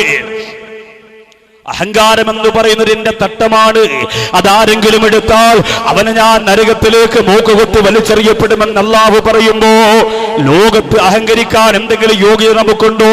നിങ്ങൾ പറയും, ഉസ്താദ് എനിക്ക് അവിടെ ബിൽഡിംഗ് ഉണ്ട്, ഇവിടെ ബിൽഡിംഗ് ഉണ്ട്, അവിടെ പ്രസ്ഥാനമുണ്ട്, 1 മാസത്തിൽ 1 കോടിയും 2 കോടിയും ലാഭം വരുന്ന ദുബായിലെ ബിസിനസ് ഉണ്ട്. എന്ത് ബിസിനസ്സാ ചെറുപ്പക്കാരാ, എന്ത് ബിസിനസ്സാ ചെറുപ്പക്കാരാ? ഒരു സെക്കൻഡ് മതിയല്ലോ നിന്റെ മനസ്സ് ദുഷിച്ചു പോലെ അഹങ്കാരം കടന്നു വന്ന ഓ മനസ്സിനെ തകർക്കോ. പടച്ചോന് 1 സെക്കൻഡ് മതിയല്ലോ സഹോദരാ. എന്തിനാ അല്ലാഹു ഒരുപാട് തരുന്നത്? ഒരു മാരക രോഗം നിനക്ക് അല്ലാഹു തന്നാ സഹിക്കാൻ പറ്റാത്ത മനുഷ്യരല്ലേ നമ്മള്. ക്യാൻസർ രോഗം ബാധിച്ചവര് കാസർഗോഡുണ്ടോ എനിക്കറിയില്ല. ക്യാൻസർ രോഗം ബാധിച്ചവര് കാസർഗോഡുണ്ടോ എനിക്കറിയില്ല. വിക്കായുടെ പ്രിയപ്പെട്ട പ്രവർത്തകർ, മലപ്പുറം ജില്ലയുടെ വിക്കായുടെ പ്രിയപ്പെട്ട പ്രവർത്തകർ എന്നോട് പറഞ്ഞതാ, ഉസ്താദ് ഞങ്ങൾ ഞങ്ങളുടെ നാട്ടിലുള്ള രോഗികളെ നോക്കാൻ വേണ്ടിയിട്ടൊരു ദിവസം പോയി. ഞങ്ങളുടെ നാട്ടിലുള്ള രോഗികളെ നോക്കാൻ വേണ്ടിയിട്ടൊരു ദിവസം പോയി. ആ രോഗികളെ നോക്കാൻ വേണ്ടി കടന്നു ചെന്നപ്പോ ഒരു ചെറ്റക്കൂരയുടെ അകത്തളത്തല്ല ഒരു പാവപ്പെട്ട ഉമ്മ ഇങ്ങനെ കിടക്കുകയാണ്. കിടന്ന കിടപ്പിൽ കിടന്നാണ് ആ ഉമ്മ മലമൂത്ര വിസർജനം നടത്തുന്നത്. ആ ചെറുപ്പക്കാര് പറയുന്ന, ഞങ്ങൾ കടന്നു ചെന്നു സാറ്. എന്നിട്ട് ആ ഉമ്മയോട് ചോദിച്ചു, നിങ്ങളെ നോക്കാൻ ആരുമില്ലേ? ആ ഉമ്മ വേദനയോടെ പൊട്ടിക്കരന്നുകൊണ്ട് പറഞ്ഞു കൊടുത്തരെന്തെന്നറിയോ? മക്കളെ കഴിഞ്ഞ 4 ദിവസമായിട്ട് ഞാനൊന്ന് തിരിഞ്ഞു കിടക്കാൻ ആഗ്രഹിക്കുകയാണ്. 4 ദിവസമായിട്ട് ഞാനൊന്ന് തിരിഞ്ഞു കിടക്കാൻ ആഗ്രഹിക്കുകയാണ്. ആരും വരുന്നില്ല മക്കളെ. ഞാൻ വല്ലാത്ത പ്രയാസത്തിലാണ്. എന്റെ ശരീരം വേദനിക്കുകയാണ്. വിക്കായുടെ പ്രിയപ്പെട്ട സുന്നത്ത് ജമാഅത്തിന്റെ മക്കള് ആ ഉമ്മായ 2 കൈകൊണ്ട് താങ്ങിയെടുത്ത് തിരിച്ചു കിടത്തിയപ്പോ പൊട്ടിക്കരഞ്ഞുകൊണ്ട് ആ ഉമ്മ പറഞ്ഞു അത്രേ, അൽഹംദുലില്ലാഹ്. എന്നിട്ട് ആ ഉമ്മാക്ക് ഗുളിക കൊടുക്കുകയാണ്. എവിടത്തെ ഗുളികയാണ്? അവര് പൈസ കൊടുത്ത് വാങ്ങിയതല്ല, സമ്പന്നവർഗം പനി വരുമ്പോ 2 ഗുളികയ്ക്ക് പകരം അതേ കമ്പനിയുടെ 50 ഗുളിക വാങ്ങുമല്ലോ. എന്നിട്ട് വീടിന്റെ അകത്തെടുത്തുകൊണ്ട് പാഴാക്കി കളയുമല്ലോ. അതിനെ പോയി മക്കൾ പെറുക്കിയെടുക്കുകയാണ്. ക്യാൻസറിന്റെ ഒരു ഇഞ്ചക്ഷന് പോലും 42,000 രൂപയുടെ മരുന്നാണത്രേ. 42,000 രൂപയുടെ മരുന്നാണത്രേ. അല്ലാഹുവേ, ഈ അടുത്ത സമയത്ത് വികായയുടെ പ്രവർത്തകരുടെ മുന്നിലേക്ക് 42,000ന്റെ 4 ഇഞ്ചക്ഷന്റെ മരുന്നുമായിട്ടൊരു സഹോദരി കടന്നു വന്നുവത്രേ. തന്റെ പ്രിയപ്പെട്ട ഭർത്താവിന് വേണ്ടി ഇഞ്ചക്ഷന് വാങ്ങിയതാ. പ്രിയപ്പെട്ടവൻ മരണപ്പെട്ടു പോയി. 2 ലക്ഷം രൂപയുടെ മരുന്നുണ്ട്. വികായയുടെ പ്രവർത്തകര് പൊട്ടിക്കരന്നുകൊണ്ട് പറഞ്ഞിത്താ, നിങ്ങളുടെ ഭർത്താവ് മരിച്ചുപോയെങ്കിൽ എന്താ, വേറെ ഭർത്താക്കന്മാർക്ക് ഈ മരുന്ന് കൊണ്ട് ജീവൻ കിട്ടാ പോവുകയാണ്. മറക്കല്ല കാസർഗോഡുകാരാ. നമുക്ക് റമദാനെ സാക്ഷിയാക്കിയിട്ട് ചെയ്യാൻ പറ്റുന്ന ഏറ്റവും വലിയ പുണ്യമാണ്. അതിനാദ്യം ആവശ്യമുള്ളത് ആംബുലൻസാണ്. അല്ലാഹുവിന്റെ ഖുർആൻ പാവപ്പെട്ടവരോട് താല്പര്യമില്ലാതെ അഹങ്കാരത്തിന്റെ പർവ്വതം പണിന്നിട്ട് മരണപ്പെട്ടു പോരാ ബൽആബിന് ബാഹൂറയുടെ ചരിത്രം പറയാനുണ്ട്. ഖിദർ നബി അലൈഹിസ്സലാം പഠിപ്പിച്ച ദുആ പറയാനുണ്ട്. ഖുർആനിലെ ഏറ്റവും വിലപ്പെട്ടവരായത്ത് ക്യാൻസർ വരാതിരിക്കാൻ ദിവസവും 111 പ്രാവശ്യം ഓതാനുള്ള ചെറിയ ഒരായത്ത് പഠിക്കാറുണ്ട്. എന്റെ സഹോദരങ്ങളെ, ഈ സ്വർഗത്തിന്റെ പൂങ്കാവിൽ നിന്നുകൊണ്ട് പറയുകയാണ്, നിങ്ങൾക്ക് കഴിയുമോ വികായയുടെ പ്രവർത്തകർക്ക് നടുറോഡിൽ പിടഞ്ഞു വീടുന്ന പാവപ്പെട്ടവന്റെ ശരീരം പെട്ടെന്ന് ഹോസ്പിറ്റലിൽ എത്തിക്കാൻ നിങ്ങളൊന്ന് ഫോൺ വിളിച്ചാൽ 24 മണിക്കൂറും പറന്നെത്തുന്ന പറവകളായി ആ പ്രിയപ്പെട്ട ചുണക്കുട്ടന്മാർ രംഗത്ത് വരുമ്പോ സുബ്ഹാനല്ലാഹ്, മനസ്സുള്ളവരെ ബാക്കിയുള്ള മാസങ്ങൾ ചെയ്യുന്ന പോലെയല്ല ഇന്ന് നിങ്ങൾ ചെയ്യുമ്പോ ഇത് ചെയ്തു എന്ന് പടച്ചവനോട് സാക്ഷി പറയാ. അള്ളാന്റെ പരിശുദ്ധ റമദാനുണ്ട്, മറക്കണ്ട. ഞാൻ ഇന്നാളും ചെയ്തതല്ലേ, ഞാൻ അവിടെ ചെയ്തതല്ലേ, ഞാൻ ഇവിടെ ചെയ്തതല്ലേ എന്നൊന്നും നിങ്ങളുടെ മനസ്സിലേക്ക് ചിന്തിക്കണ്ട. ഇന്ന് ചെയ്താൽ റമദാന്റെ പൊരുത്തമുണ്ട്. റമദാൻ സാക്ഷി പറയും. അള്ളാഹു അനുഗ്രഹിക്കട്ടെ.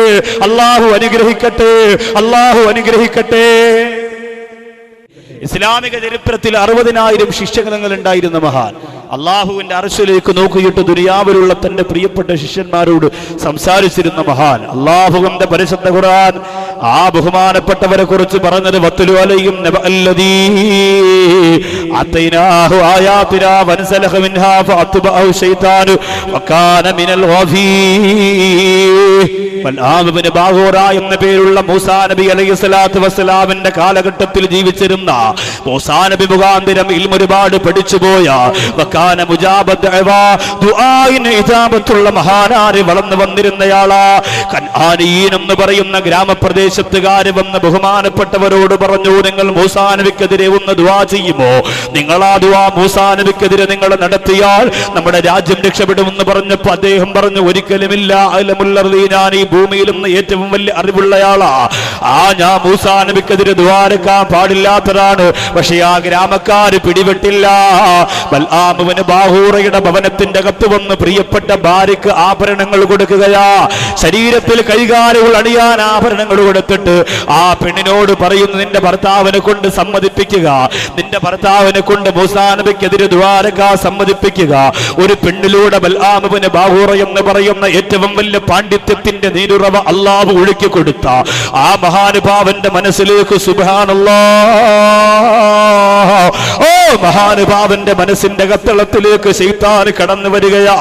ആ പെണ്ണ് തന്റെ പ്രിയപ്പെട്ടവനോട് പറഞ്ഞ്, ഒരുപാട് സ്വത്ത് നമുക്ക് കിട്ടിയില്ലേ, ഒരുപാട് പണം നമുക്ക് കിട്ടിയില്ലേ, അതുകൊണ്ട് എന്തുകൊണ്ടാ നിങ്ങൾ മൂസാ നബിക്കെതിരെ ദ്വാരക്കാൻ മടി വിചാരിക്കുന്നത് ചെയ്യുക.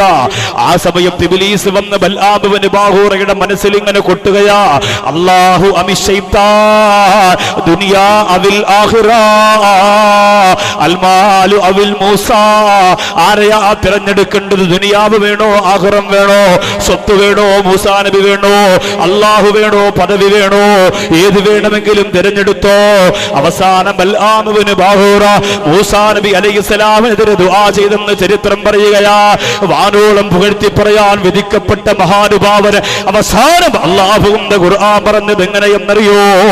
മസലുഹു കമസലിൽ കൽബി, അവന്റെ ഉദാഹരണം പട്ടിയെ പോലെ എന്ന് ഖുർആൻ. എത്രത്തോളം വലിയ പദവിയിലേക്ക് എത്തിപ്പോയ മനുഷ്യന്റെ മനസ്സിലേക്ക് ഒരു വിഷത്തിന്റെ ദ്രാവകം കടന്നു വന്നപ്പോ ഇബ്ലീസ് കൊളുത്തി കൊടുത്തപ്പോ ഏറ്റവും വലിയ പദവിയിൽ നിന്ന് തരംതാണ പദവിയിലേക്ക് എത്തിയില്ലേ? ഖുർആൻ പറഞ്ഞു മസലുഹു കമസലിൽ കൽബി, അവന്റെ ഉദാഹരണം പട്ടിയെ പോലെയാണ്, നായയെ പോലെയാണ്. അല്ലാഹുവേ ഞങ്ങളെ കാത്തുരക്ഷിക്കണേ അല്ലാ. ഞങ്ങളുടെ മനസ്സിലേക്ക് എപ്പോഴാണ് രോഗം വരുന്നതെന്നറിയില്ല, ഞങ്ങളുടെ മനസ്സിലേക്ക് എപ്പോഴാണ് മാരക രോഗം കടന്നു വരുന്നതെന്നറിയില്ല. കാസർഗോഡ് തടിച്ചുകൂടിയവരെ സൂക്ഷിച്ചേ പറ്റൂ, അള്ളാനെ സൂക്ഷിച്ചേ പറ്റൂ, പടച്ചോനെ സൂക്ഷിച്ചേ പറ്റൂ. അതുകൊണ്ടാണ് മൂസാ നബി അലൈഹിസ്സലാത്തു വസ്സലാമിന് ഏറ്റവും വലിയ അറിവുണ്ടായിട്ട് അള്ളാഹുവിനോട് ചോദിച്ചല്ലോ മൂസാ നബി, അള്ളാഹുവേ എന്നെക്കാളും അറിവുള്ള ആരെങ്കിലും ഇന്ന് ലോകത്തുണ്ടോ? അള്ളാഹു പറഞ്ഞു മൂസാ നബിയെ, ഖിദർ എന്ന് പറയുന്ന ഒരു പ്രവാചകൻ ജീവിച്ചിരിപ്പുണ്ട് മൂസാ നബിയെ. ആ പ്രവാചകന്റെ അടുത്ത് പോയാൽ നിങ്ങൾക്ക് ഒരുപാട് ഇൽമു പഠിക്കാൻ കഴിയുന്നതാ. ഖലീമുല്ലാഹി മൂസാ നബി അലൈഹിസ്സലാം ഖിദർ നബി അലൈഹിസ്സലാമിനെ വിനയത്തോടെ കാണാൻ പോയത് എന്തിന്റെ പേരിലാ? ആ മനസ്സിലേക്ക് മാരക രോഗങ്ങൾ കടന്നു വന്ന പ്രവാചകനാണെങ്കിൽ പോലും അള്ളാന്റെ പൊരുത്തക്കേട് കിട്ടുമെന്ന് ഭയന്നു പോയിട്ടാ. അതുകൊണ്ടാണ് ഖിദർ നബി അലൈഹിസ്സലാമിനെ കാണാൻ പോയത്. ലോകത്ത് ജീവിച്ചിരിക്കുന്ന പ്രവാചകന്മാര് 4 പേരാണ്. ജീവിച്ചിരിക്കുന്ന പ്രവാചകന്മാര് 4 പേരാണ്. ആകാശത്ത് 2 പ്രവാചകന്മാരുണ്ട്, ഭൂമിയിൽ 2 പ്രവാചകന്മാരുണ്ട്. ആകാശത്ത് ജീവിച്ചിരിക്കുന്ന പ്രവാചകന്മാർ ഒന്ന് ഈസാ നബിയും മറ്റൊന്ന് ഇദ്രീസ് നബിയും. ഭൂമിയിൽ ജീവിച്ചിരിക്കുന്ന 2 പ്രവാചകന്മാർ ഒന്ന് ഖിദർ നബി അലൈഹിസ്സലാമും ഇല്യാസ് നബി അലൈഹിസ്സലാമും. ഈ ഇല്യാസ് നബി അലൈഹിസ്സലാമും ഖിദർ നബി അലൈഹിസ്സലാമും എല്ലാ വർഷവും പരിശുദ്ധ ഹജ്ജ് കർമ്മത്തിന് മക്കത്തുണ്ടാകും എന്ന് മഹാന്മാർ പറയുന്നു. ഖിദർ നബി അലൈഹിസ്സലാമിന് ദീർഘായുസ് കിട്ടുന്നതിന് ഒരു പ്രത്യേക കാരണമൊക്കെ ഉണ്ട്, അതൊന്നും പറയാനുള്ള നേരം നമുക്കില്ല. ഖിദർ നബി അലൈഹിസ്സലാത്തു വസ്സലാമും ഇല്യാസ് നബി അലൈഹിസ്സലാമും പരിശുദ്ധ മക്കത്ത് എല്ലാ വർഷവും ഉണ്ടാകും. ബഹുമാനപ്പെട്ട അബ്ദുല്ലാഹിബിൻ അബ്ബാസ് റളിയല്ലാഹു അൻഹു പറയുന്നു, ഖിദർ നബി അലൈഹിസ്സലാം ഇല്യാസ് നബി അലൈഹിസ്സലാത്തു വസ്സലാമിന് ഹജ്ജിന്റെ അമലുകൾ കഴിഞ്ഞിട്ട് മുടി വെട്ടിക്കൊടുക്കുമത്രേ. ഉംറ ചെയ്താലും ഹജ്ജ് ചെയ്താലും മുടി തലയിൽ നിന്ന് വെട്ടിമാറ്റണമല്ലോ. അപ്പൊ അങ്ങനെ വെട്ടിക്കൊടുക്കുമ്പോ ഖിദർ നബി അലൈഹിസ്സലാം ഒരു ദിക്ർ പറയും, ഒരു ദുആ പറയും. അബ്ദുല്ലാഹിബിൻ അബ്ബാസ് റളിയല്ലാഹു അൻഹു പറയുന്നു, മൻ ഖാലഹുന്ന ഹീന യുസ്ബിഹു വഹീന യുംസി സലാസ മറാത്ത്, 3 പ്രാവശ്യം രാവിലെയും വൈകുന്നേരവും ആ ദിക്ർ ആരെങ്കിലും പറഞ്ഞാൽ അവനെ അപകട മരണം, മുങ്ങി നശിക്കുക, അങ്ങനെയുള്ള ശരീരം ചിതറിപ്പോകുന്ന രോഗങ്ങൾ, അങ്ങനെയുള്ള അപകടങ്ങളിൽ നിന്നെല്ലാം കരിഞ്ഞു പോവുക. കണ്ണൂർ ജില്ലയുടെ ചാലയിൽ നടന്ന ദുരന്തത്തിന്റെ സങ്കീർണമായ ചിത്രം ഇതുവരെ നമ്മുടെ മനസ്സിൽ നിന്ന് മാഞ്ഞിട്ടില്ല. അപ്പൊ ഇങ്ങനെയൊക്കെയുള്ള രംഗങ്ങൾ വരാതെ അള്ളാഹു കാത്തു സൂക്ഷിക്കുമെന്ന് ബഹുമാനപ്പെട്ട അബ്ദുല്ലാഹിബിൻ അബ്ബാസ് റളിയല്ലാഹു തആല അൻഹു പറഞ്ഞതായി ഹദീസുകളിൽ കാണാം. അപ്പോ ആ ദിക്ർ ഇൻഷാ അല്ലാഹ് പറഞ്ഞു തരും. എന്നിട്ട് വളരെ വേദനയോടെ പരിശുദ്ധ ഖുർആൻ എപ്പോഴും ആശ്വാസവും ആനന്ദവും നമുക്ക് ഖുർആനാണ്. എപ്പോഴും നമുക്ക് തണലായി വരുന്നത് നമ്മുടെ പരിശുദ്ധ ഖുർആനാണ്. സൂറത്ത് യാസീനിലെ ഒരു ചെറിയ ആയത്ത്, ആ ആയത്ത് 111 പ്രാവശ്യം മഹാന്മാരായ ഇന്ന് ജീവിച്ചിരിക്കുന്ന സൂഫിയാക്കളൊക്കെ പറയുന്നത് അത് 111 പ്രാവശ്യം ഒരു ദിവസം ഒരാൾ ഓതിയാൽ മാരക രോഗത്തിന്റെ അണുക്കൾ അവന്റെ ശരീരത്തിൽ കടന്നു വരൂല എന്നാണ്. അപ്പൊ മക്കളെ കൊണ്ട് ഭാര്യയെ കൊണ്ട് നിങ്ങളും അത് ഇൻഷാ അല്ലാഹ് ചൊല്ലണം. ഇത് 2 നമ്മൾ പഠിക്കാൻ പോവാണ്. നമുക്ക് ഖുർആൻ ഒരു വലിയ ആശ്വാസമാണ്, ഖുർആൻ നമുക്കൊരു വലിയ ആനന്ദമാണ്, ഖുർആൻ നമുക്കൊരു വലിയ ആഹ്ലാദമാണ്. ഖുർആൻ ഇറങ്ങിയ മാസമാണ് പരിശുദ്ധ റമദാൻ. എൻ്റെ പ്രിയപ്പെട്ട സഹോദരങ്ങളെ, 6666 ആയത്തിന് ഇടയിൽ നിന്ന് വളരെ ചെറിയ ഒരു ആയത്ത്, യാസീനിലെ വളരെ ചെറിയ ഒരു ആയത്ത്, ആ ആയത്ത് മാത്രം നിങ്ങൾ ഓതിയാൽ, ഒരു ദിവസം ഓതിയാൽ നിങ്ങൾക്ക് കിട്ടുന്ന പ്രതിഫലം എത്ര വലുതാണ്.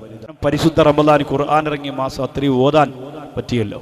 നമ്മുടെ ഭവനങ്ങളിലിരുന്ന് ഖുർആൻ റമദാൻ മാസത്തിലാണ് ഏറ്റവും അധികം ആ പരിശുദ്ധ ഖുർആൻ നമ്മെ തട്ടി തലോടി തടവി കൊണ്ടുപോകേണ്ടത്. റമദാനിലാണ് ഏറ്റവും വലിയ പൊരുത്തം നമുക്ക് ആ ഖുർആൻ തരേണ്ടത്. ഏറ്റവും വലിയ അത്ഭുതം അള്ളാഹു പറഞ്ഞത്, നാളെ പരലോകത്ത് ആര് കൈവിടഞ്ഞാലും ചിലർക്ക് അള്ളാഹുവിൻ്റെ പരിശുദ്ധ ഖുർആൻ ഒരു മനുഷ്യന്റെ, ഒരു മലക്കിന്റെ രൂപത്തിൽ വന്ന് സ്വർഗം കൊടുക്കാൻ അള്ളാഹുവിനോട് പറയുമെന്ന.